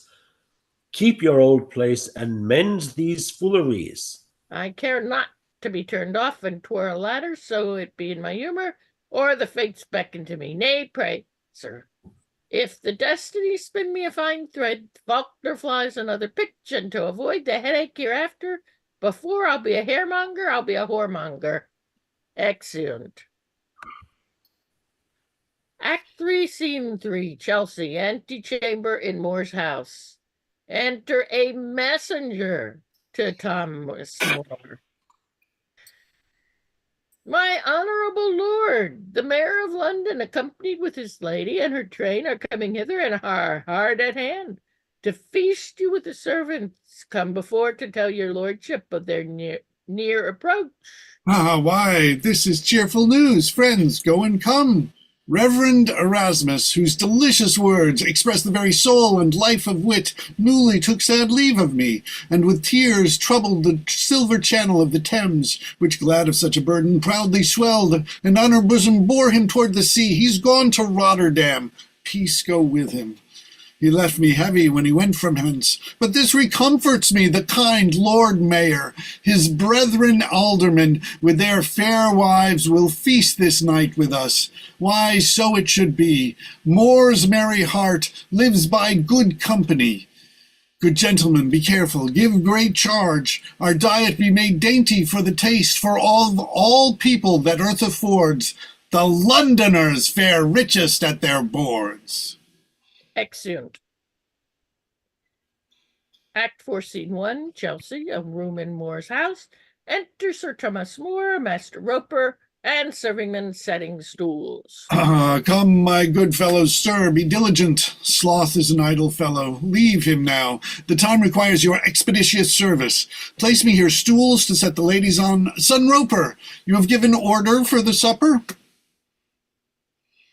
Roper, do we have a Roper? Don't we have a Roper? I have, my lord, and everything is ready. Entered his lady. Oh, welcome, wife. Give you direction how women should be placed. You know it best. For my Lord Mayor, his brethren, and the rest, let me alone. Men best can order men. I warrant ye, my lord, all shall be well. There's one without that stays to speak with ye, and bade me tell ye that he is a player. A player, wife? One of ye bid him come in. Exit one. Nay there, stir there, fellows, fie, you are too slow. See that your light be in readiness. The banquet shall be here. Gods me, madam, and leave my lady mayoress, both of us from the board, and my son Roper too. What may our guests think? My lord, they are risen and sitting by the fire. Why, yet go you and keep them company. It is not meet we should be absent both. Welcome. Lady. Welcome, good friend. What is your will with me?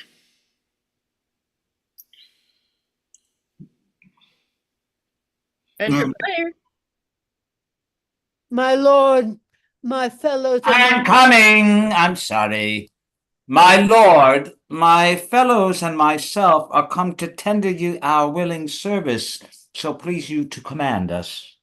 what, for a play, you mean? Whom do you serve? My Lord Cardinal's grace. Ah, my Lord Cardinal's players. Now, trust me, welcome. You happen hither in a lucky time to pleasure me and benefit yourselves. The Mayor of London and some aldermen, his lady and their wives, are my kind guests this night at supper. Now, to have a play before the banquet will be excellent.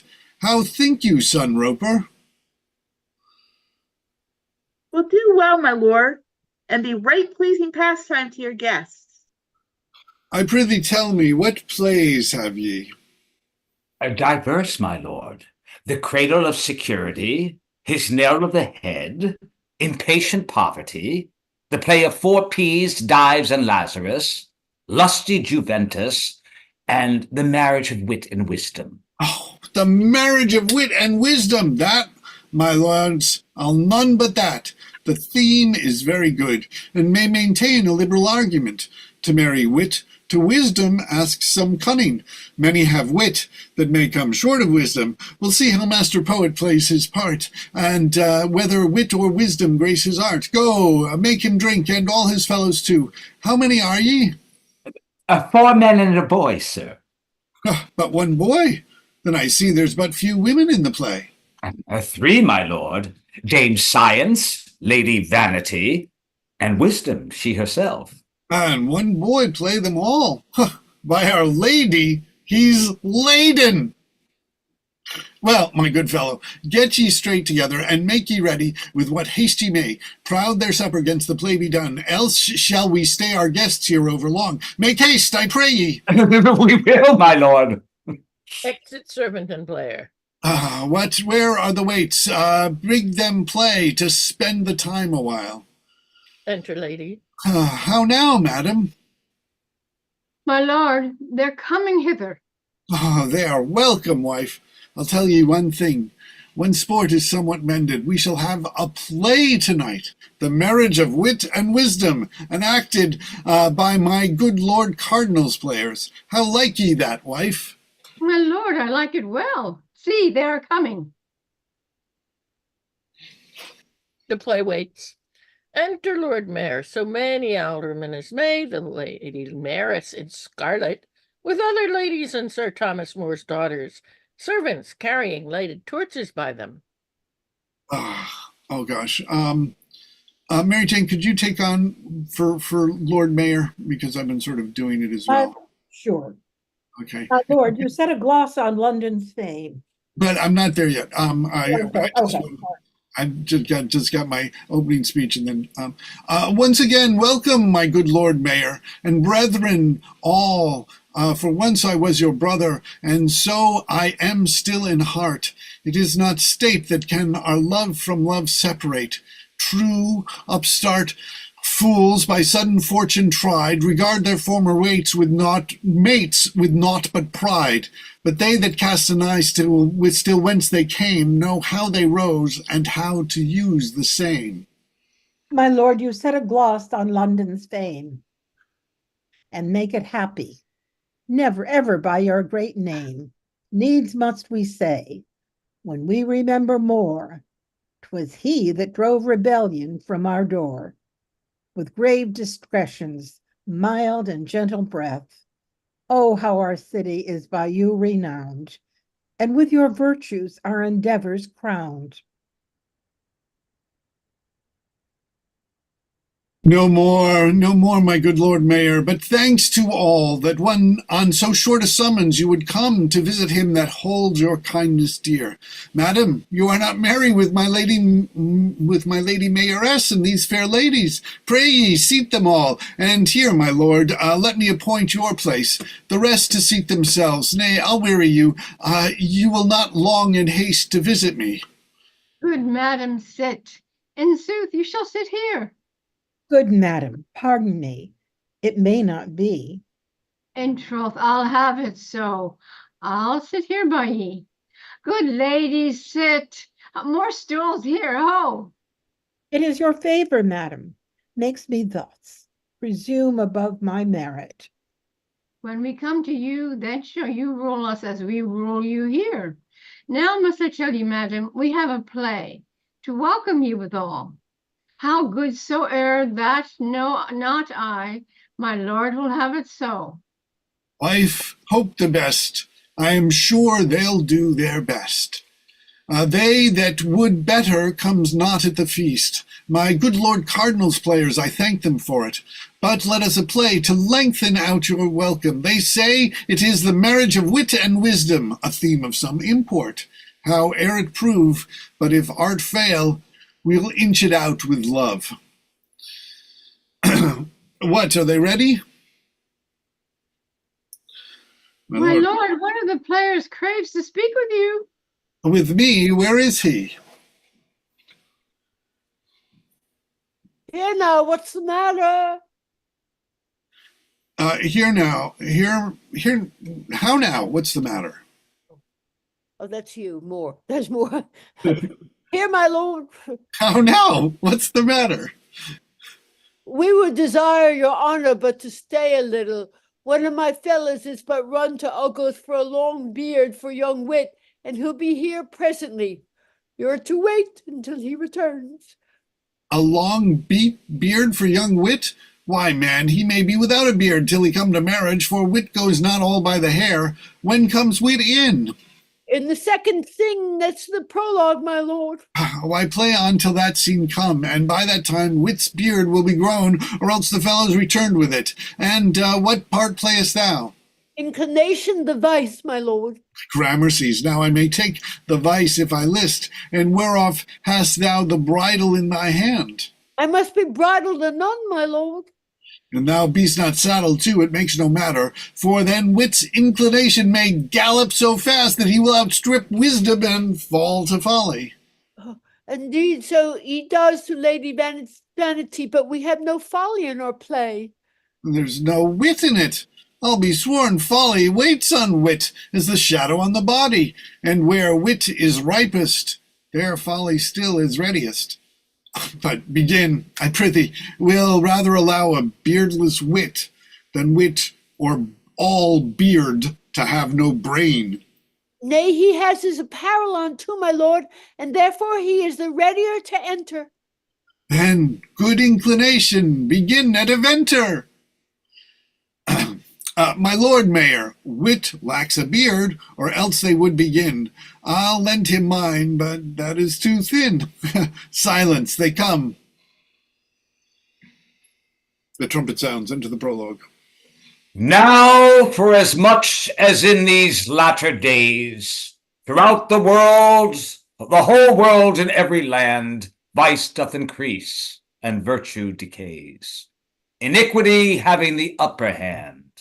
We therefore intend, good gentle audience, a pretty short interlude to play at this present, desiring your leave and quiet silence to show the same as in meet and expedient.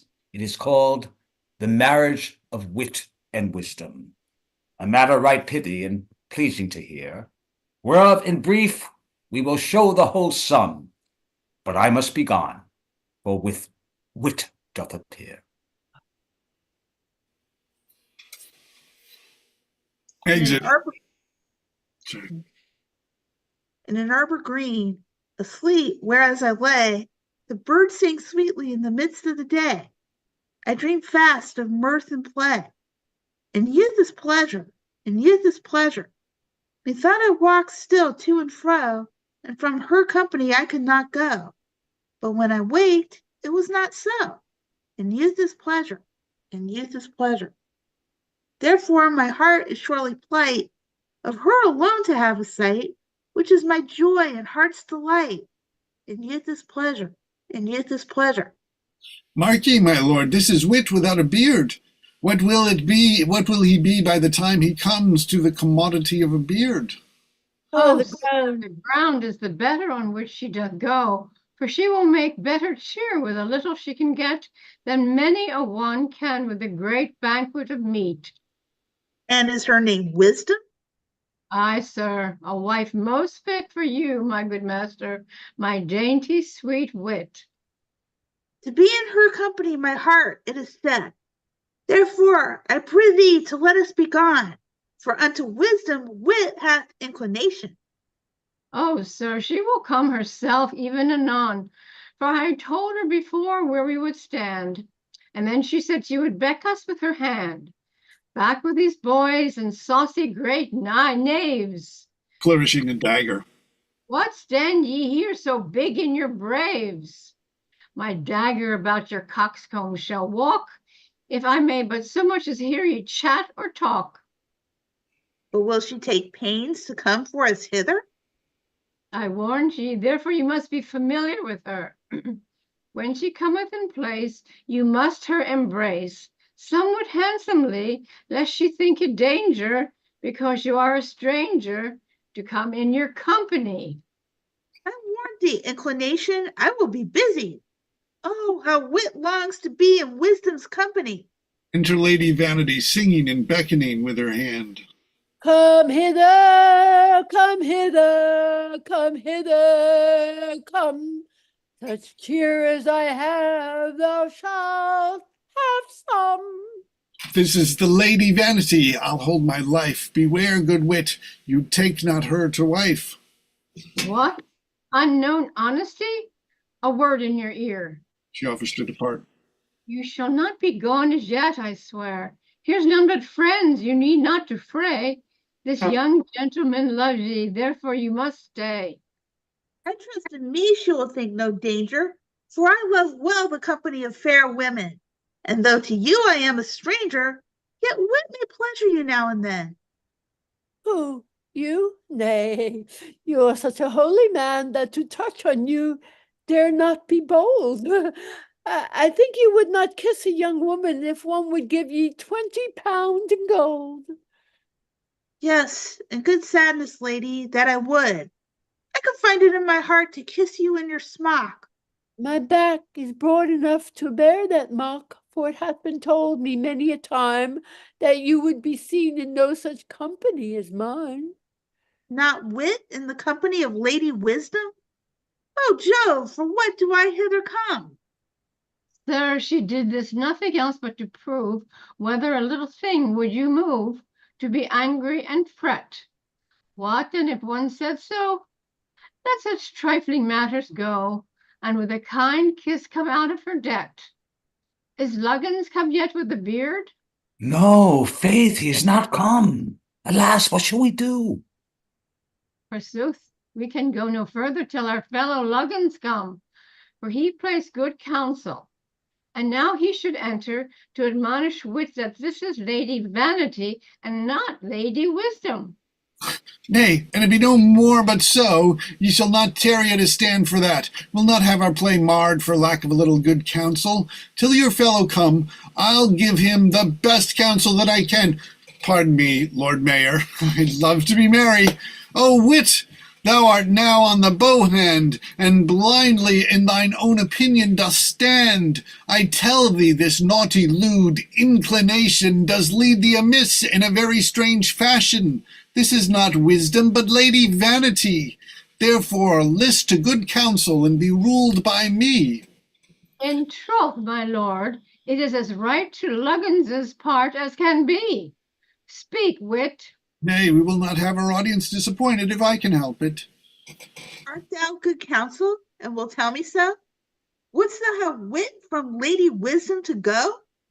Thou art some deceiver, I tell thee verily, in saying that this is Lady Vanity.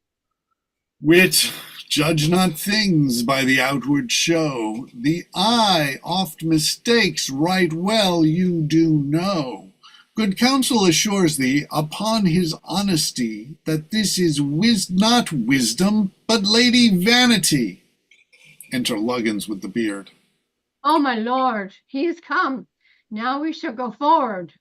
Art thou come? Well, fellow, I have hoped to save thine honesty a little. Now, if thou canst give wit any better counsel than I have done, spare not. There, I leave him to thy mercy. By this time I am sure our banquet's ready. My lord and ladies, we will trust that first, and then they shall begin the play again, which through this fellow's absence and by me, instead of helping, hath been hindered.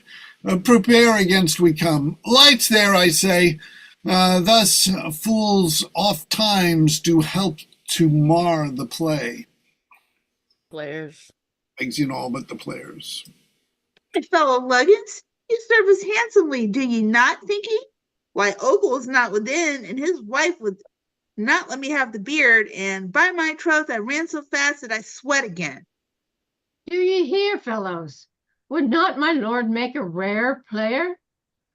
Oh, he would uphold a company beyond all hope, better than Mason among the king's players. Did you mark how extemporally he fell to the matter and spake Luggins's part almost as if it is in the very book set down? Peace! Do ye know what ye say? My lord a player. Let us not meddle with any such matters. Yet I may be a little proud that my lord hath answered me in my part. But come, let us go and be ready to begin the play again. Aye, that's the best, for now we lack nothing. Enter a servingman. Where be these players? Here, sir. My lord is sent for to the court, and all the guests do after supper part. And for he will not trouble you again, by me for your reward he sends 8 angels, with many thanks. But sup before you go. It is his will you should be fairly entreated. Follow, I pray ye. This, Luggins, is your negligence. Wanting wit to beer brought things into dislike, for otherwise the play had been all seen, where some curious citizen disgraced it, and discommending it, all is dismissed. For God says true, but hear ye, sirs, 8 angels, ha! My lord would never give 8 angels more or less for 12 shillings, other it should be 3 shillings, 5 shillings, or 10 shillings. There's 20 shillings wanting, sure. 20 to 1, 'tis so. I have a trick. My lord, come, stand aside.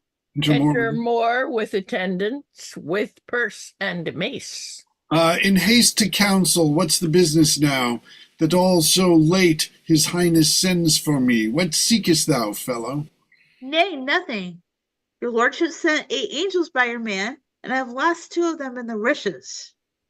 Wit, look to that. 8 angels?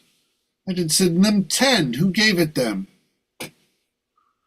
I, my lord, had no more about me, but by and by they shall rescue the rest. Well, wit, 'twas wisely done. Thou play'st wit well indeed, not to be thus deceived of thy right. Am I a man by office truly ordained, equally to decide true right his own? And shall I have deceivers in my house?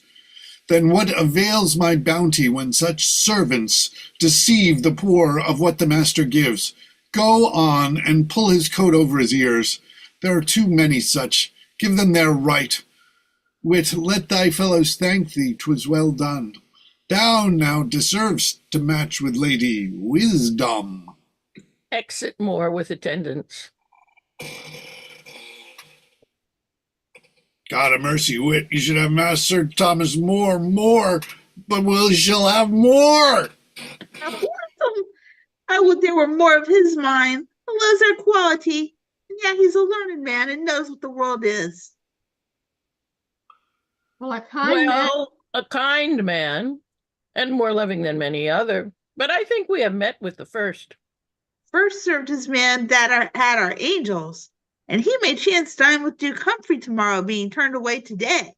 Come, let's go. And many such rewards would make us all ride and horse us with the best nags in Smithfield. Excellent. Act 4, Scene 2, Whitehall, the council chamber. Enter the Earls of Shrewsbury, Surrey, Bishop of Rochester, and other lords, severally doing courtesy to each other. Clerk of the council waiting bareheaded. Good morrow to my lord of Shrewsbury. The like unto the honoured Earl of Surrey. Yon comes my lord of Rochester. Good morrow, my good lords. Clerk of the council, what time is it of day? Past 8 o'clock, my lord. I wonder that my good Lord Chancellor doth stay so long, considering these matters of high importance is to be scanned upon. Clerk Clerk of the council, certify his lordship. The lords expect him here. It shall not need. Yon comes his lordship. Good morrow to this fair assembly. Come, my good lords, let's sit.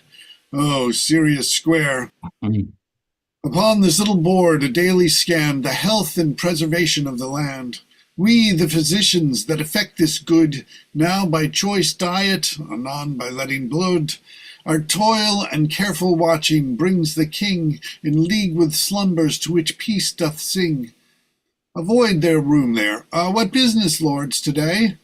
This, my good lord, about the entertainment of the emperor against the perfidious French into our pay. My lords, as 'tis the custom in this place, the youngest should speak first, so if I chance in this case to speak youngly, pardon me. I will agree, France now hath her full strength, as having new recovered the pale blood which war slews forth, and I consent to this, that the conjunction of our English forces with arms of Germany may soon bring this prize of conquest in. But then, my lords, as in the moral hunting twixt the lion and other beasts, force joined with greed, frighten the weaker sharers from their parts. So if the empire's sovereign chance to put his plea of partnership into war's court, sword should decide the difference, and our blood and private tears lament his entertainment. To doubt the worst is still the wise man's shield that arms him safely. But the world knows this. The emperor is a man of royal faith. His love unto our sovereign brings him down from his imperial seat to march and pay under our English flag, and wear the cross like some high order on his manly breast. Thus serving, he's not master of himself, but like a colonel commanding other, is by the general overawed himself. Yet, my good lord. Let me conclude my speech. As subjects share no portion in the conquest of their true sovereign, other than the merit that from the sovereign guardeth the true subjects, so the good emperor, in a friendly league of amity with England, will not soil his honor with the theft of English spoil. There is no question but this entertainment will be most honorable, most commodious. I have often heard good captains wish to have rich soldiers to attend them, such as would fight both for their lives and livings. Such a one is the good emperor. I would to God we had 10,000 of such able men. Ha, then there would appear no courts, no city, but when the wars were, they would pay themselves. Then to prevent in French wars England's loss, let German flags wave with our English cross. Enter Sir Thomas Palmer. My lords, his majesty has sent by me these articles enclosed, first to be viewed, and then to be subscribed to. I tender them in that due reverence which befits this place. With great reverence. Subscribe these articles? Stay, let us pause. Our conscience first shall parley with our laws. My lord of Rochester, view you the paper. Subscribe to these? Now, good Sir Thomas Palmer, beseech the king that he will pardon me. My heart will check my hand whilst I do write. Subscribing so I were a hypocrite. Do you refuse it then, my lord? I do, Sir Thomas. Then here I summon you forthwith to appear before his majesty to answer there this capital contempt. I rise and part in lieu of this to tender him my heart. Will please your honor to subscribe, my lord? Sir, tell his highness I entreat some time to bethink me of this task. In the meanwhile, I do resign mine office into my sovereign's hands. Then, my lord, hear the prepared order from the king. On your refusal, you shall straight depart unto your house at Chelsea, till you know our sovereign's further pleasure. Most willingly I go. My lords, if you will visit me at Chelsea, we'll go a-fishing, and with a cunning net, not like weak film, we'll catch none but the great.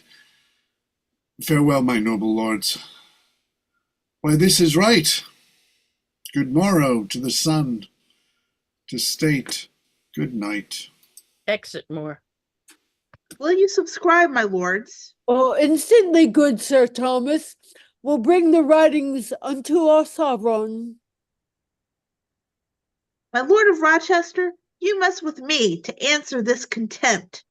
This is the worst who's freed from life, is from all care exempt. Exit Rochester and Palmer. Now let us hasten to our sovereign. 'Tis strange that my Lord Chancellor should refuse the duty that the law of God bequeaths unto the king. Let us in. No doubt his mind will alter, and the bishops too. Error and learned heads have much to do. Exeunt. Act 4, Scene 3, Chelsea. Enter the Lady Moore, her 2 daughters, and Master Roper as walking. Madam, what ails ye for to look so sad? Troth, son, I know not what. I am not sick, and yet I am not well. I would be merry, but somewhat lies so heavy on heart I cannot choose but sigh. You are a scholar. I pray ye, tell me, may one credit dreams? Why ask you that, dear madam? Because tonight I had the strangest dream that e'er my sleep was troubled with. Methought 'twas night, and that the king and queen went on the Thames in barges to hear music. My lord and I were in a little boat, methought. Lord, Lord, what strange things live in slumbers. And being near, we grappled to the barge that bare the king. And after many pleasing voices spent in that still moving music house, me, though the violence of the stream did sever us quite from the golden fleet, and hurried us unto the bridge, which with unused horror we entered at full tide. Then some slight shoot being carried by the waves, our boat stood still just opposite the tower. And there it turned and turned about as when a whirlpool sucks the circled waters. Methought that we both cried till that we sank, where arm in arm we died. You've no respect, dear madam, to fond dreams. They are but slight illusions of the blood. Tell me not all are so, for often dreams are true diviners, either of good or ill. I cannot be in quiet till I hear how my lord fares. Know it. Come hither, wife. I will not fright thy mother to interpret the nature of a dream. But trust me, sweet, this night I have been in trouble with thy father beyond all thought. Truly, and so have I. Methought I saw him here in Chelsea Church, standing upon the rood loft, now defaced, and whilst he kneeled and prayed before the image, it fell with him into the upper choir, where my poor father lay, all stained in blood. Our dreams all meet in one conclusion. Fatal, I fear. What's that you talk? I pray ye, let me know it.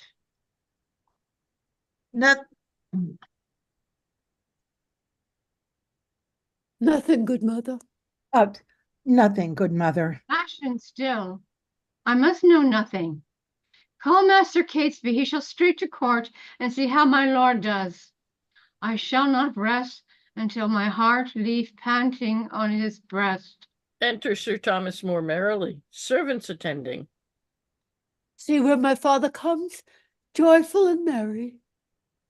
As seamen, having passed a troubled storm, dance on the pleasant shore, so I could speak now like a poet. Now afore God I am passing light. Wife, give me kind welcome. Thou wast wont to blame my kissing when my beard was in the stubble, but I have been trimmed of late. I have had a smooth court shaving, in good faith I have. Daughters kneel. God bless ye. Son Roper, give me your hand. Your honor's welcome home. Honor, ha, ha! And how dost, wife? He bears himself most strangely. Will your lordship in? Lordship. No, wife, that's gone. The ground was slight that we did lean upon. Lord, that your honor ne'er will leave these jests. In faith, it ill becomes ye. Oh, good wife, honors and jests are both together fled. The merriest counsellor of England's dead. Who's that, my lord? Still Lord, the Lord Chancellor, wife. That's you. Certain, but I have changed my life. Am I not leaner than I was before? My fat is gone, my title's only more. Contented with one style, I'll live at rest. They that have many names are not still best. I have resigned mine office. Countest me not wise? Oh, God. Come, breed not female children in your eyes. The king will have it so. What's the offense? Hush, let that pass. We'll talk of that anon. The king seems a physician to my fate. His princely mind would train me back to state. Then be his patient, my most honored father. Oh, son Roper, ubi turpis est medicine sanari piget. No, wife, be merry, and be merry all. You smiled at rising, weep not at my fall. Let's in, and hear joy like to private friends. Since days of pleasure have repentant ends, the light of greatness is with triumph born. It sets at midday oft with public scorn. Act 4, Scene 4, the Tower. Enter the Bishop of Rochester, Surrey, Shrewsbury, Lieutenant of the Tower, and warders with weapons. Your kind persuasions, honorable lords, I can but thank ye for, but in this breast there lives a soul that aims at higher things than temporary pleasing earthly kings. God bless his highness even with all my heart. We shall meet one day, though that now we part. We not misdoubt. Your wisdom can discern what best befits it. Yet in love and zeal we could entreat it. It might be otherwise. No doubt your fatherhood will by yourself consider better of the present case, and grow as great in favor as before. For that as pleaseth God. In my restraint from worldly causes, I shall better see into myself than at proud liberty. The Tower and I will privately confer of things wherein at freedom I may err. But I am troublesome unto your honors, and hold ye longer than becomes my duty. Master Lieutenant, I am now your charge, and though you keep my body, yet my love waits on my king, and you, while Fisher lives. Farewell, my lord of Rochester. We'll pray for your release and labor as we may. Therefore assure yourself, so do we leave ye, and to your happy private thoughts bequeath thee. Exeunt, lords. Now, Master Lieutenant, on a God's name go, and with this glad a mind go I with you, as ever truant bade the school adieu. Exeunt. Act 4, Scene 5, Chelsea, a room in Moore's house. Enter Sir Thomas More, his lady, daughters, Master Roper, gentlemen and servants, as in his house at Chelsea. Good morrow, good son Roper. Sit, good madam. Low stools. Upon an humble seat the time so craves. Rest your good hearth on earth, the roof of graves. You see the floor of greatness is uneven, the cricket and high throne alike near heaven. Now, daughters, you that like to branches spread and give best shadow to a private house, be comforted, my girls. Your hope stands fair. Virtue breeds gentry. She makes the best heir. Good morrow to your honor. Nay, good night, rather. Your honor's crestfallen with your happy father. Oh, formality, with square observance lives in a little room. Here, public hair gags not the eyes of slumber. Here, fierce riot ruffles not proudly in a coat of trust. Whilst, like upon a chess, he keeps in rank with kings and mighty fellows. Yet indeed those men that stand on tiptoe smile to see him pawn his fortunes. True, son. Nor does the wanton tongue here screw itself into the ear like a vice drinks up the iron instrument. We are here at peace. Then peace, good wife. For keeping still in compass, a strange point in time's new navigation, we have sailed beyond our course. You have done. We are exiled the court. Still thou harpest on that. 'Tis sin for to deserve the banishment, but he that ne'er knew court, court's sweet content. Oh, but dear husband. I will not hear thee, wife. The winding labyrinth of thy strange discourse will ne'er have end. Sit still, and, my good wife, entreat thy tongue be still, or credit me, thou shalt not understand a word we speak. We'll talk in Latin. Humida vallis reros patitar fulmineius ictus. More rest enjoys the subject meanly bred than he that bears the kingdom in his head. Great men are still musicians, else the world lies. They learn low strains after the notes that rise. But sir, be still yourself, but remember how in this general court of short-lived pleasure, the world, creation is the ample food that is digested in the maw of time. If man himself be subject to such ruin, how shall his garment then, or the loose points that tie respect unto his awful place, avoid destruction? Most honored father-in-law, the blood you have bequeathed these several hearts to nourish your posterity stands firm, and as with joy you let us first arise, so with like hearts will lock preferment's eyes. Close them not then with tears, for that ostent gives wet signal of your discontent. If you will share my fortunes, comfort then, and 100 smiles for one sigh that we are men.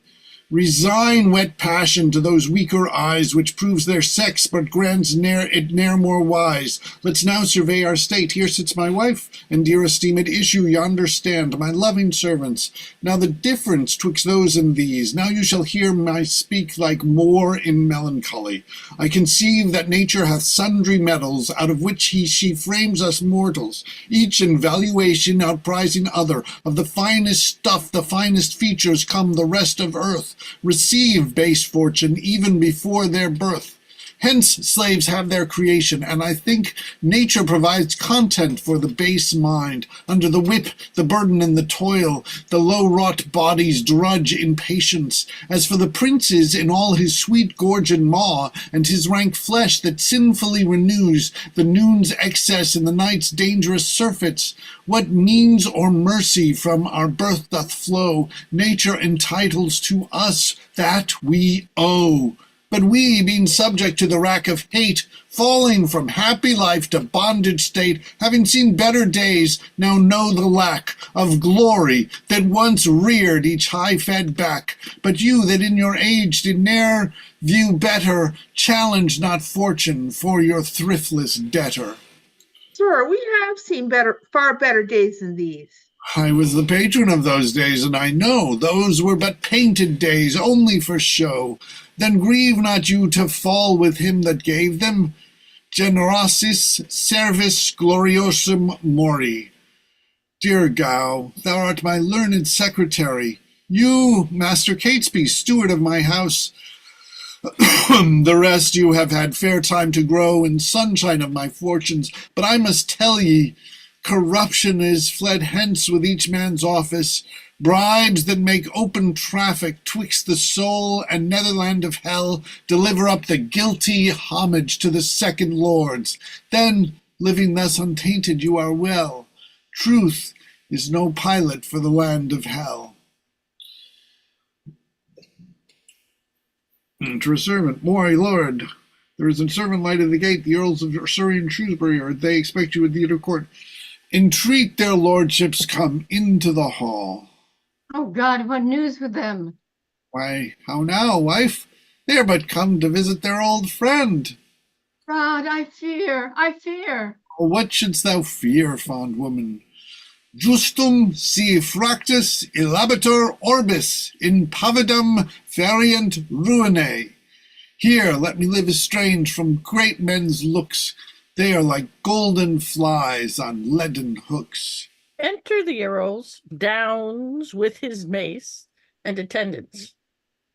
Good morrow, good Sir Thomas. Good My day, good madam. Welcome, my good lords. What ails your lordships look so melancholy? Oh, I know, you live in court, and that court diet is only friend to physic. Oh, Sir Thomas, our words are now the king's, and our sad looks the interest of your love. We are sent to you from our mild sovereign once more to demand if you'll subscribe unto these articles he sent ye the other day. Be well advised, for on mine honor, Lord, grave Dr. Bishop of Rochester, at the same instant attached with you, is sent unto the Tower for the like obstinacy. His Majesty hath only sent you prisoner to your house, but if you now refuse for to subscribe, a stricter course will follow. Oh, dear husband. Kneeling and weeping. Father, See, my lords, this partner and these subjects to my flesh prove rebels to my conscience. But my good lords, if I refuse, must I unto the Tower? You must, my lord. Here is an officer ready to arrest you for high treason. God, oh God, God. Be patient, good madam. Aye, Downs, is't thou? Who once did save thy life, when else by cruel riotous assault thou hadst been torn in pieces. Thou art reserved to be my summoner to yon spiritual court. Give me thy hand, good fellow, smooth thy face, and the diet that thou drink'st is spiced with mace, and I could ne'er abide it. 'Twill not digest, 'twill lie too heavily, man, on my weak breast. Be brief, my lord, for we are limited unto an hour. Unto an hour. 'Tis well. The bell soon shall toll my knell.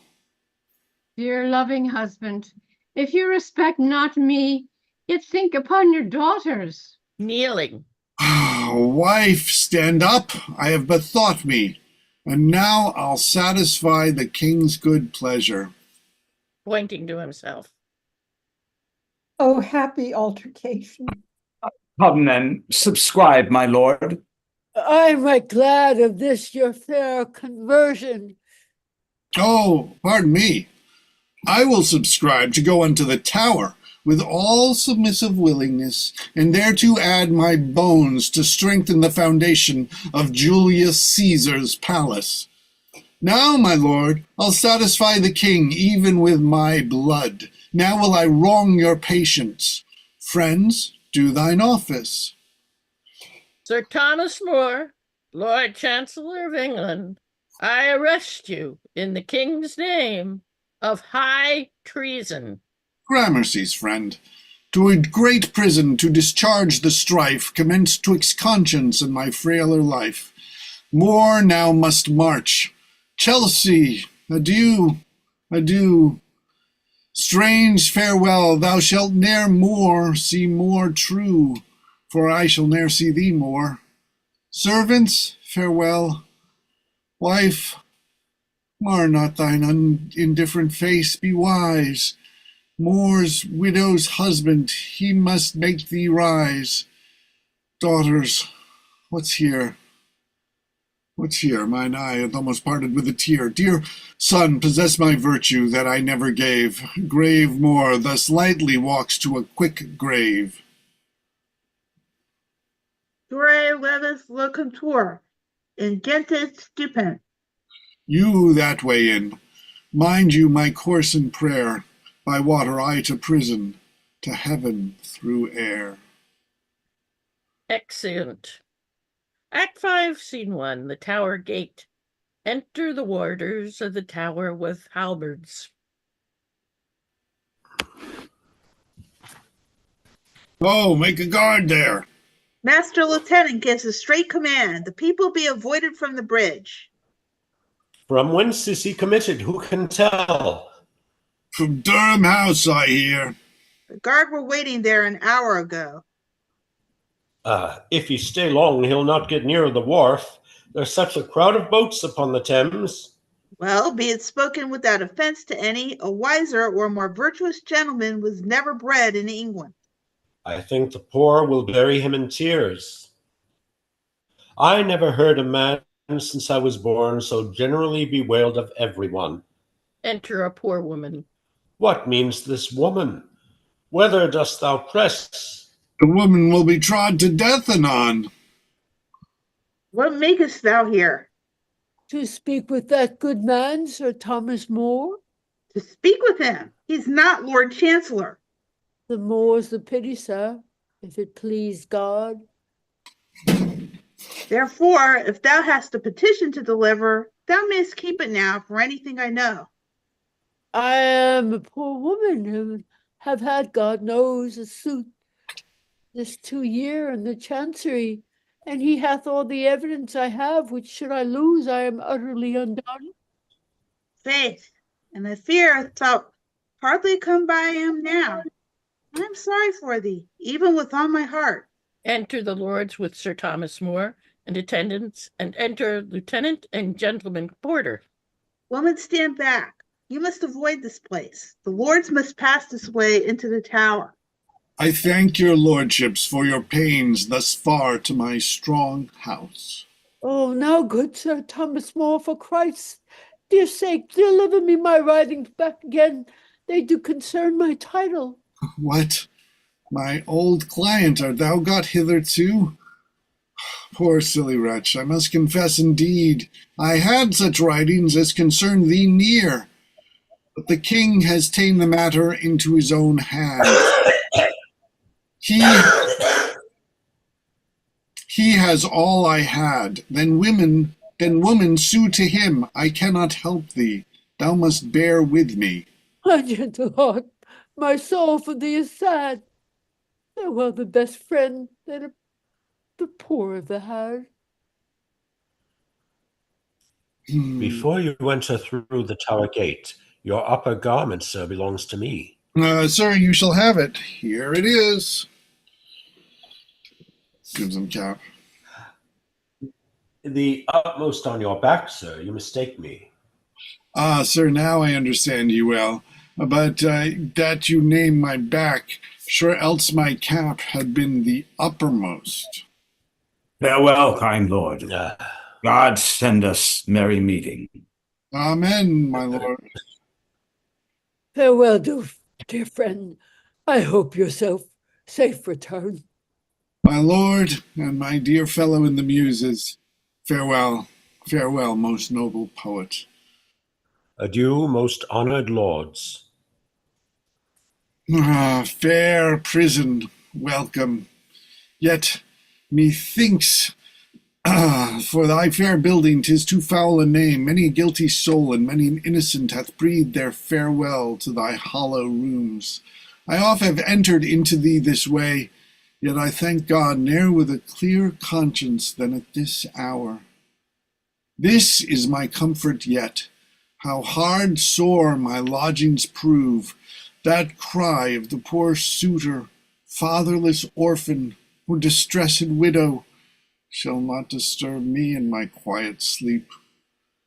On then in God's name to our close abode. God is as strong here as abroad. Act 5, Scene 2, Moore's house. Enter butler, porter, and housekeeper several ways. Robin Brewer. How now, man? What cheer? What cheer? Faith, Ned Butler, sick of thy disease, and these our fellows here, Rafe housekeeper and Giles porter, sad, sad. They say my lord goes to his trial today. To it, Matt. Why, he is now at it. God send him well to speed. Amen. Even as I wish to mine own soul, so speed it with my honourable lord and master, Sir Thomas More. I cannot tell. I have nothing to do with matters above my capacity. But as God judge me, if I might speak my mind, I think there lives not a more harmless gentleman in the universal world. Not a wiser, nor a merrier, nor an honester. Go to, I'll put that upon mine own knowledge. Nay, and ye bade him his due of his housekeeping, hang ye all. Ye have many lord chancellors come in debt at the year's end, and for very housekeeping. Well, he was too good a lord for us, and therefore I fear God himself will take him. But I'll be hanged if ever I have such another service. Soft, man, we are not discharged yet. My lord may come home again, and all will be well. I'm much mistrusted. When they go to raining once, there's ever foul weather for a great while after. Oh, but soft, here comes Master Gluck and Master Catesby. Now we shall hear more. Enter Gowan Catesby with the paper. Before God, they are very sad. I doubt my lord is condemned. God bless his soul, and a fig then for all worldly condemnation. Well said, Giles Porter. I commend thee for it. To have spoken like a well-affected servant of him that was a kind lord to us all. Which now no more he shall be. For, dear fellows, now we are masterless. Though he may live so long as please the king, the law hath made him a dead man to the world, and given the axe his head, but his sweet soul to live among the saints.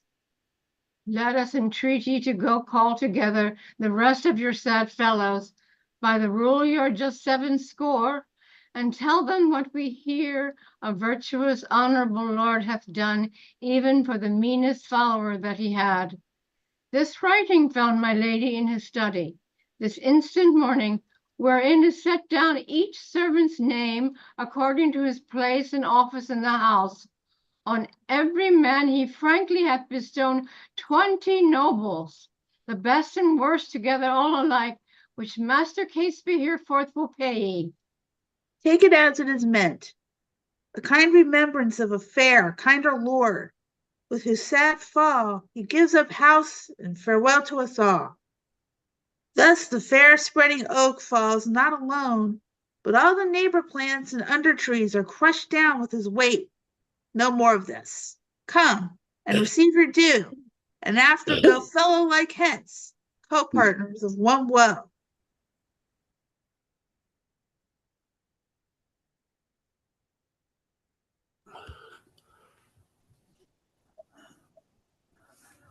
Shoot. The servant attending is in the chamber in the tower. Master Lieutenant, is the warrant come? If it be so, in God's name let us know it. My lord, it is. 'Tis welcome, sir, to me with all my heart. His blessed will be done. Your wisdom, sir, hath been so well approved, and your fair patience in imprisonment hath ever shown such constancy of mind, and Christian resolution in all troubles, as warrants us you are not unprepared. No, Master Lieutenant, I thank my God. I have peace of conscience. Though the world and I are at little odds, but we'll be even now, I hope, ere long. When is the execution of your warrant? Tomorrow morning. So, sir, I thank you. I have not lived so ill I fear to die. Master Lieutenant, I have had a sore fit of the stone tonight, but the king hath sent me such a rare receipt, I thank him. I shall not need to fear it much. In life and death still merry, Sir Thomas More. Sir, fellow, reach me the urinal. Gives it him. Aha, let me see. There's gravel in that water, and yet I see no grave danger in that. The man were likely to live long enough, so please the king. Here, fellow, take it. Shall I go with it to the doctor? Doctor, sir. No, save thy labor. We'll cozen him of a fee. Thou shalt see me take a dram tomorrow morning shall cure the stone, I warrant. Doubt it not. Master Lieutenant, what news of my Lord of Rochester? Yesterday morning was he put to death. Peace of soul sleep with him. He was a learned and a reverend prelate, and a rich man, believe me. If he were rich, what is Sir Thomas More, that all this while hath been Lord Chancellor? Say ye so, Master Lieutenant? What do ye think? A man that with my time hath held my place might purchase. Perhaps, my lord, £2,000 a year? Master Lieutenant, I protest to you, I never had the means in all my life to purchase one poor £100 a year. I think I am the poorest chancellor that ever was in England, though I could wish for credit of the place that my estate were better. It's very strange. It will be found as true. I think, sir, that with most part of my coin I have purchased as strange commodities as you ever heard tell of your life. Commodities, my lord? Might I, without offence, enquire of them? Crouches, Master Lieutenant, and bare cloaks for halting soldiers and poor needing scholars have had my gettings in the chancery. To think but what a cheat the crown shall have by my attainder. I prithee, if thou beest a gentleman, get but a copy of my inventory. The part of poet that was given me made me very unthrift, for this is the disease attends us all. Poets were never thrifty, never shall. Enter Lady More, mourning daughters, Master Roper. O noble Moor, my lord, your wife, your son-in-law and daughters. Son Roper, welcome, welcome, wife and girls. Why do you weep? Because I live at ease? Did you not see me when I was chancellor? I was so clogged with suitors every hour I could not sleep, nor dine, nor sup in quiet. Here's none of this. Here I can sit and talk with mine honest keeper half a day together, laugh and be merry. Why then should you weep? These tears, my lord, for this your long restraint, hope had dried up. With comfort that we yet, although in prison, might have had your life. To live in prison, what a life were that! The king, I thank him, loves me more than so. Tomorrow I shall be at liberty to go even whither I can, after I have dispatched my business. Oh, no. Husband, yet submit yourself. Have care of your poor wife and children. Wife, so I have, and I do leave you all to his protection, hath the power to keep you safer than I can, the father of the widow and the orphans. Well, my lord, hath ever held you wise, and it shall be no distaste unto your wisdom to yield to the opinion of this state. I have deceived myself, I must acknowledge, and as you say, son Roper, to confess the same, it will be no disparagement at all. His Highness shall be certified thereof immediately. Nay, hear me, wife. First, let me tell you how. I thought to have had a barber for my beard. Now I remember that were labor lost. The headsman now shall cut off head and all. Father, his majesty upon your meek submission will yet, they say, receive you to his grace in as great a credit as you were before. Has appointed me to do a little business. If that were past, my girl, you then should see what I shall say to them about the matter. But I shall be so busy until then, I shall not tend it. Oh, my Dear father. father. Dear lord and husband, Be comforted, good wife, to live and love my children, for with thee leave I all my care of them. Son Roper, for my sake that have loved thee well, and for her virtue's sake, cherish my child. Girl, Be not proud but of thy husband's love. Ever retain thy virtuous modesty. That modesty is such a comely garment as it is never out of fashion, sits as fair upon the meanest woman as the empress. No stuff that gold can buy is half so rich, no ornament so becomes a woman. Live all and love together, and thereby you give your father a rich obsequy. Your blessing, dear Blessings, dear Father. I must be gone. God bless you, to talk with God, who now doth call. Aye, my dear husband. Sweet wife, good night, good night. God send us all his everlasting light. I think before this hour, more heavy hearts ne'er parted in the tower. Act 5, Scene 4, Tower Hill. Enter the sheriffs of London and their officers at one door, and the warders with their halberds at the other. Officers, what time of day'st? On the state o'clock. Why, I guess it's almost 8 o'clock. We must make haste then, lest we stay too long. Good morrow, Master Shreves of London. Master Lieutenant, whilst you repair to the limits of the tower, there to receive your prisoner. Back and tell his worship we are ready. Go bid the officers make clear the way. There may be passage for the prisoner.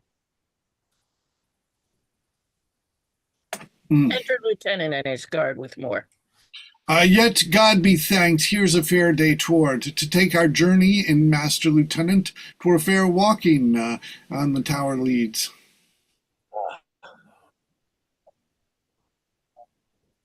And so it might have liked my sovereign lord. I would to God you might have walked there still. Sir, we are walking to a better place. Oh, sir, your kind and loving tears are like sweet odors to embalm your friend. Thank your good lady. Since I was your guest, she has made me a very wanton in good sooth. Oh, I had hoped we should not yet have parted. But I must leave ye for a little while. Within an hour or two you may look for me, but there will be so many come to see me, then I shall be so proud I will not speak. And sure my memory has grown so ill, I fear I shall forget my head behind me.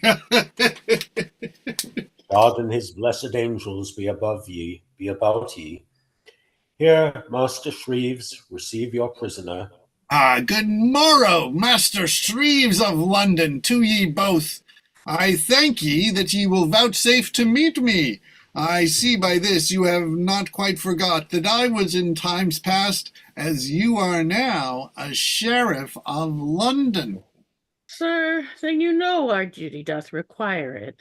I know it well, sir, else I would have been glad you might have saved a labor at this time. Master Sheriff, you and I have been of old acquaintance. You were a patient auditor of mine when I read the divinity lecture at St. Lawrence's. Sir Thomas More, I have heard you oft, as many other did, to our great comfort. Pray God you may so now with all my heart. And as I call to mind, when I studied the law in Lincoln's Inn, I was of counsel with ye in a cause. I was about to say so, good Sir Thomas. Is this the place? I promise ye, it is a goodly scaffold. In sooth, I am come about a headless errand, for I have not much to say now I am here. Well, let's ascend, to God's name. In troth, methinks your stair is somewhat weak. I prithee, honest friend, lend me thy hand to help me up. As for my coming down, let me alone. I'll look to that myself. As he is going up the stairs, enters the Earls of Surrey and Shrewsbury. Ah, my lords of Surrey and Shrewsbury, give me your hands. Yet before you see, though it pleaseth the king to raise me thus high, yet I am not proud, for the higher I mount, the better I can see my friends about me. I am now on a fair voyage, and a far voyage. I am now on a far voyage, and this strange wooden horse must bear me thither. Yet I perceive by your looks you like my bargain so ill that there's not one of ye all dare enter with me. Truly, here's a most sweet gallery. I like the air of it better than my gardens at Chelsea. By your patience, good people, that have pressed thus into my bedchamber, if you'll not trouble me, I'll take a sound sleep here. My lord, for good you publish to the world your great offense unto his majesty. My lord, I'll bequeath this legacy to the hangman. And Give him his gown.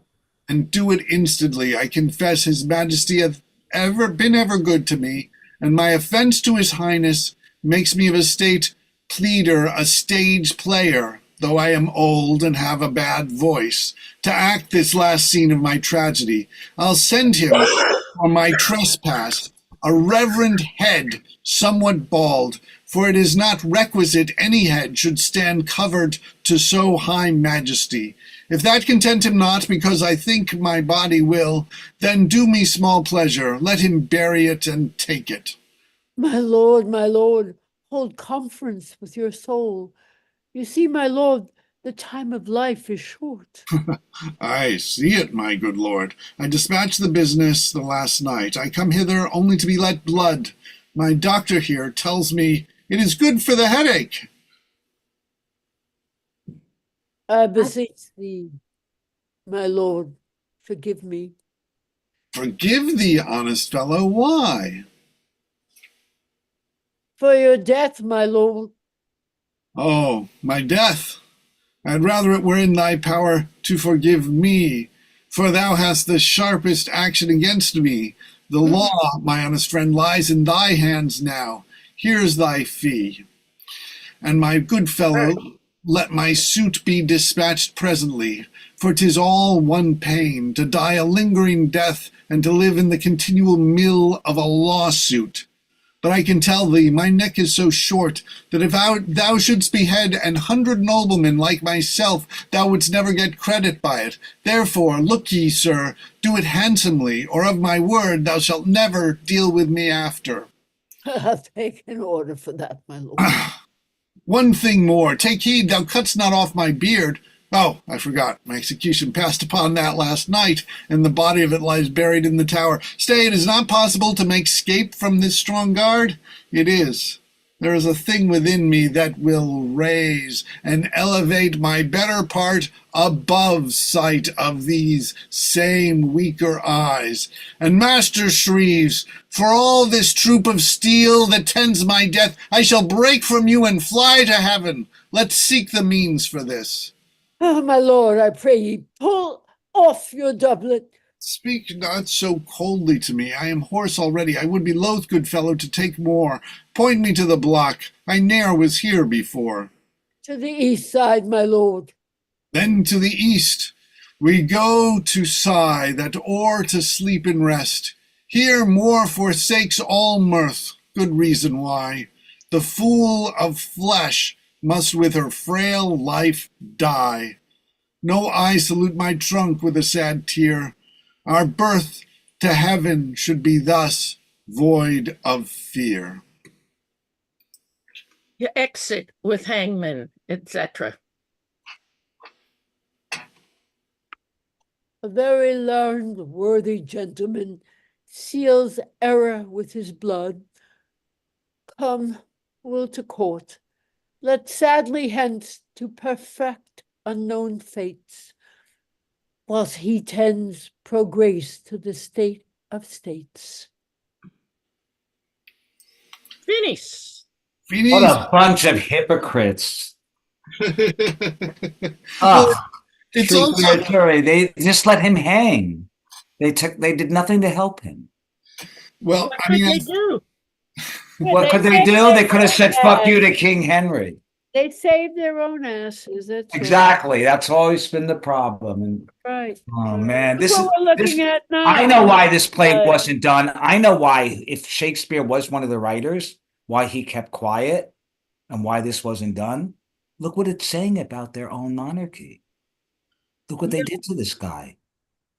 Well, I don't, they never really, in the play, they never really state, there's no confrontation between him and Henry VIII or There's no articulation of the charges. Well, that's a Man for All Seasons deals with that, but no, the No, reason. but I mean, you don't have somebody They couldn't put the charges in this play. Well, I imagine it was fear that kept them from doing it. I understand that, but But the basic thing is that he didn't want the king's succession. That's what it was. He did not want it to stay in the family. He wasn't necessarily taking allegiance to the Pope either, was he? No, well, it was about the establishing of the sort of breaking from the Church of Rome, so that he could marry Anne Boleyn. Right. And it led to the creation of the Anglican Church. Right, but his argument was not in defense so much as the Pope. It was that he didn't want to see the continuation of the same royal family. No, I don't think that had anything. Well, what do you mean? Yes, that's what it said. He said he wanted to. He refused to sign a bill of secession. Isn't that what it means? No, that was the. I don't. I'm not sure what it was officially called in the real thing, but it was a thing of allegiance, saying that it's like the king is above everything, and also that the king, after the king dies, it will go to his next of kin, and it would stay in the family, the royalty. And Thomas seemed to that was what he was supposed to sign. That's what secession means, right? Wasn't it also that they wanted to go to war with France, and they were joining with Germany against it too, or something? I just know that the thing that it said that Thomas refused to sign was that after the king dies, it would succeed in the family to the next heir, and Thomas didn't want that. Right, he didn't want to. In other words, he was more into the vote, into democracy. Right, he didn't want a monarchy. No, that is not at all the. Then what was the reason? The reason was that because he wasn't. That it was the Catholic. It was the whole sort of thing of it's like, no, we can't. It's wrong. The church. Henry's saying you have to say that I'm above the Pope, and they're like, no, the Pope's above you. That's what it was about. Except that in this play, they don't mention the Pope. They mention an article, and Sir Thomas may have thought at one time, if he thought that the Pope was closest, when he saw that the king wanted to secede, it wasn't so much about who was in charge. He wasn't necessarily defending the Pope either. He was saying, I don't think you should be the sole leader and hand it down to the family from family to family. But that was the way it was. But that's what he didn't want to do anymore. I don't think that was. I'll have to look into this some more. Look at it. Read what the article. The article was that Henry wanted. They all agreed that Henry and the family, the Tudors, would stay in power, and he didn't want that. No, they were going to stay in power anyways. They stayed in power whether. I think in terms of the secession was that it then would go from Anne Boleyn and to her child would be. Right. To succeed, who was Elizabeth, right? But before that happened, you had his eldest daughter Mary, who became queen, and who persecuted all of the people who weren't Catholics. And then, if she'd managed to have an heir, then it would have died off. Anglicanism probably would have been killed off, but she didn't. And so then because it does go to the family, it's the next person in the family. And so that's how Elizabeth became queen. And that's what Thomas tried to stop. I want to say, I have a big day tomorrow. I have an early morning. I'm just going to say good night now. Okay. But this is fun. Thank you very much. Thank you so much, Mary Jane. Thank you so much. Thank you, Mary Jane. I hope you read with us again, and Paul will give you more parts. You're such a nice reader. Yeah, you're a really nice reader. Thank you. That's good work. It was great having you.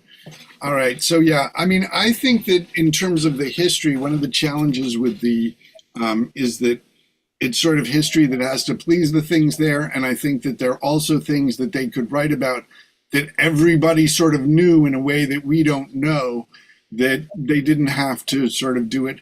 But I also really get the feel that this is written by different people. Like the later Yeah. scenes, it just does not feel like Shakespeare. Like that scene, oh my God, grant them removed and grant that just smooth. It just comes right out of me. It feels great. Some of these other ones, it was just really difficult to do. And it's like, you see, I mean, Some it's of Time it, of all by Athens. Shakespeare. I Yeah. found some of it so hard to. It's not that I didn't understand the concept. Verbally, it was very hard to read in some ways. Some of it, was like coming out of nowhere, which bothered me. I felt like, well, Yes. bad student. But usually, even if I haven't studied it, I get a sense of it. Some of it was like kind of like gibberish. You could tell it Too wasn't many cooks, maybe. really Shakespeare is usually clearer. It wasn't very clear. Yeah, well, I mean, except I really did feel it in the speech in the scene that the things that we know are Shakespeare did feel Yeah. like Shakespeare to me, and most of the other stuff, a lot of it felt. That's where I was struggling with Awkward. some of it too, but I didn't get actually for some reason because my kid was here and we both had whatever, but so I didn't get a chance to fully study it. But yeah, I felt that it was a little bit off, because it's just sometimes when something's just not. Shakespeare has a rhythm, or some. I know, it's like Time of Oh, Athens, the Uh-huh. He same has a thing. heart. Shakespeare has a heart. Right. Some of You it get didn't the have same that feeling in heart. Time of Athens. Yeah, Broken no, up. with some of Yeah. the plays where there are other parts of it that don't quite feel like that, Yeah. and yeah, I Henry VIII.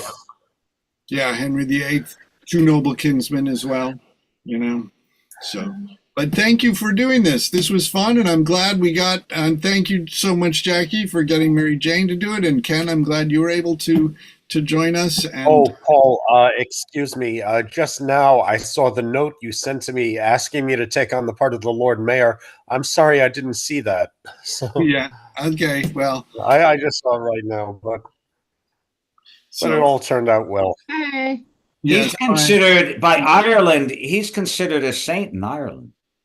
Oh, but Catholics really do. I mean, there's Sir Thomas More Society. I've delivered mail. Right. To Sir Thomas But the More reason Society. is, see, that's now again, that's the reason is not so much religious and the Pope and Catholicism as it was that he stood up to Henry's continuation of power.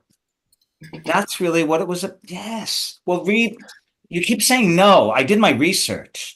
That's what happened. I'm not saying the guy's a saint. I'm saying that he's considered a saint by Ireland, obviously for a reason. And that's probably because he stood up to British oppression in his society. But if you think about it, and it blows my mind when I think about it, we are still living on this earth, in this world, Right. with monarchies. Right. It didn't do him any good. I mean, like, look at the king, look at what goes on in England. Right. I mean, people are starving to death. Right. Exactly. It's And like Ireland for years. insanity. The thing is, he was the antithesis of Richard Well, because to have he was so about, he much, was not a so warrior. little, with people having so little all over the place. And if it's Right. not England, it's like the South American countries. It's like ruled by guns, and we all have millions of them now living in New York City. Our world, Right. we refuse to face it. Our world is really like it scares and tells like I want to stay inside. I But mean, I he don't wasn't a want to say warrior, it, guys, though. it's crazy. It's Yeah.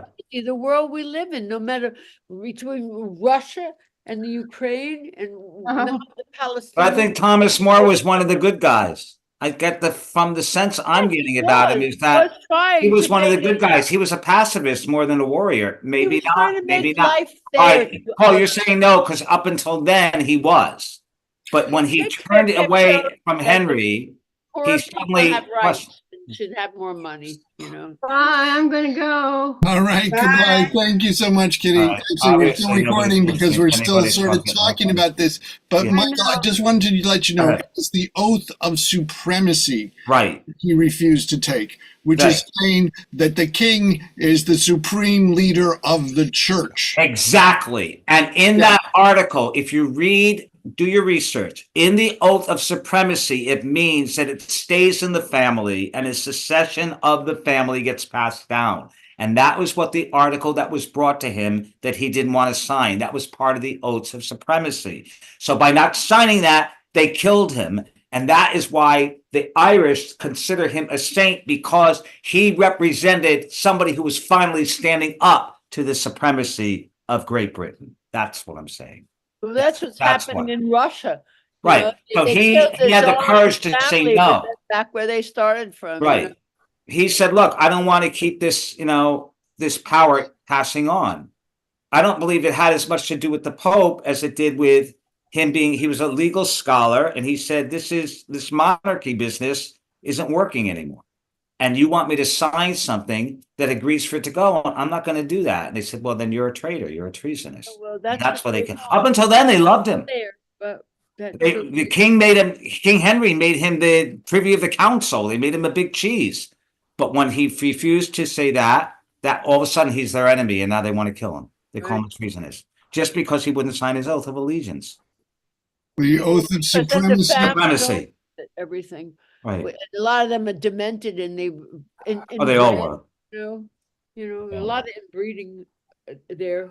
So you're dealing with people who are ruled with their. I mean, I wouldn't sign anything to King Henry VIII. He was a murderer. He was he was a horror. He killed his wife. He was horrible. Why would I sign anything for him? Well, he is king, eh? Oh, man. He is the king. Why did he get to be king? I didn't vote for him. Yeah, you don't vote for kings. You Well, mean I also what think is that that? Somebody Thomas knows that More whole was bit. Was You a mean bit because some woman suicidal. You gotta be a bit got a little suicidal swamp. to let to kill yourself. He had daughters, children, everything. Like that. It's a little crazy to die. Well, I guess people do. People have been dying for kings ideas. along the way. Well, they've Well- been dying for ideas. People die for ideas. Yeah. For ideals. I Right. mean, I know. it's more It's- honorable, I it's- think, for people to die for ideals than to kill for ideals. But Right. To die for ideals. It's like you have to have a strong. Well, sometimes yeah, people no, don't because- believe Listen, in John the dying. Baptist supposedly Die for ideals. supposedly John the Baptist stood up to Herod, and that's why it was so easy for Herod to have him killed, because he didn't like Herod. well, Herod didn't want to have him killed. It was all Salomon. Well, anyways, that's another reading. I guess we need to. I'm Okay. still recording. All so right. we See need you to- all soon. All right. Thank Bye. you. Thank you all. Bye.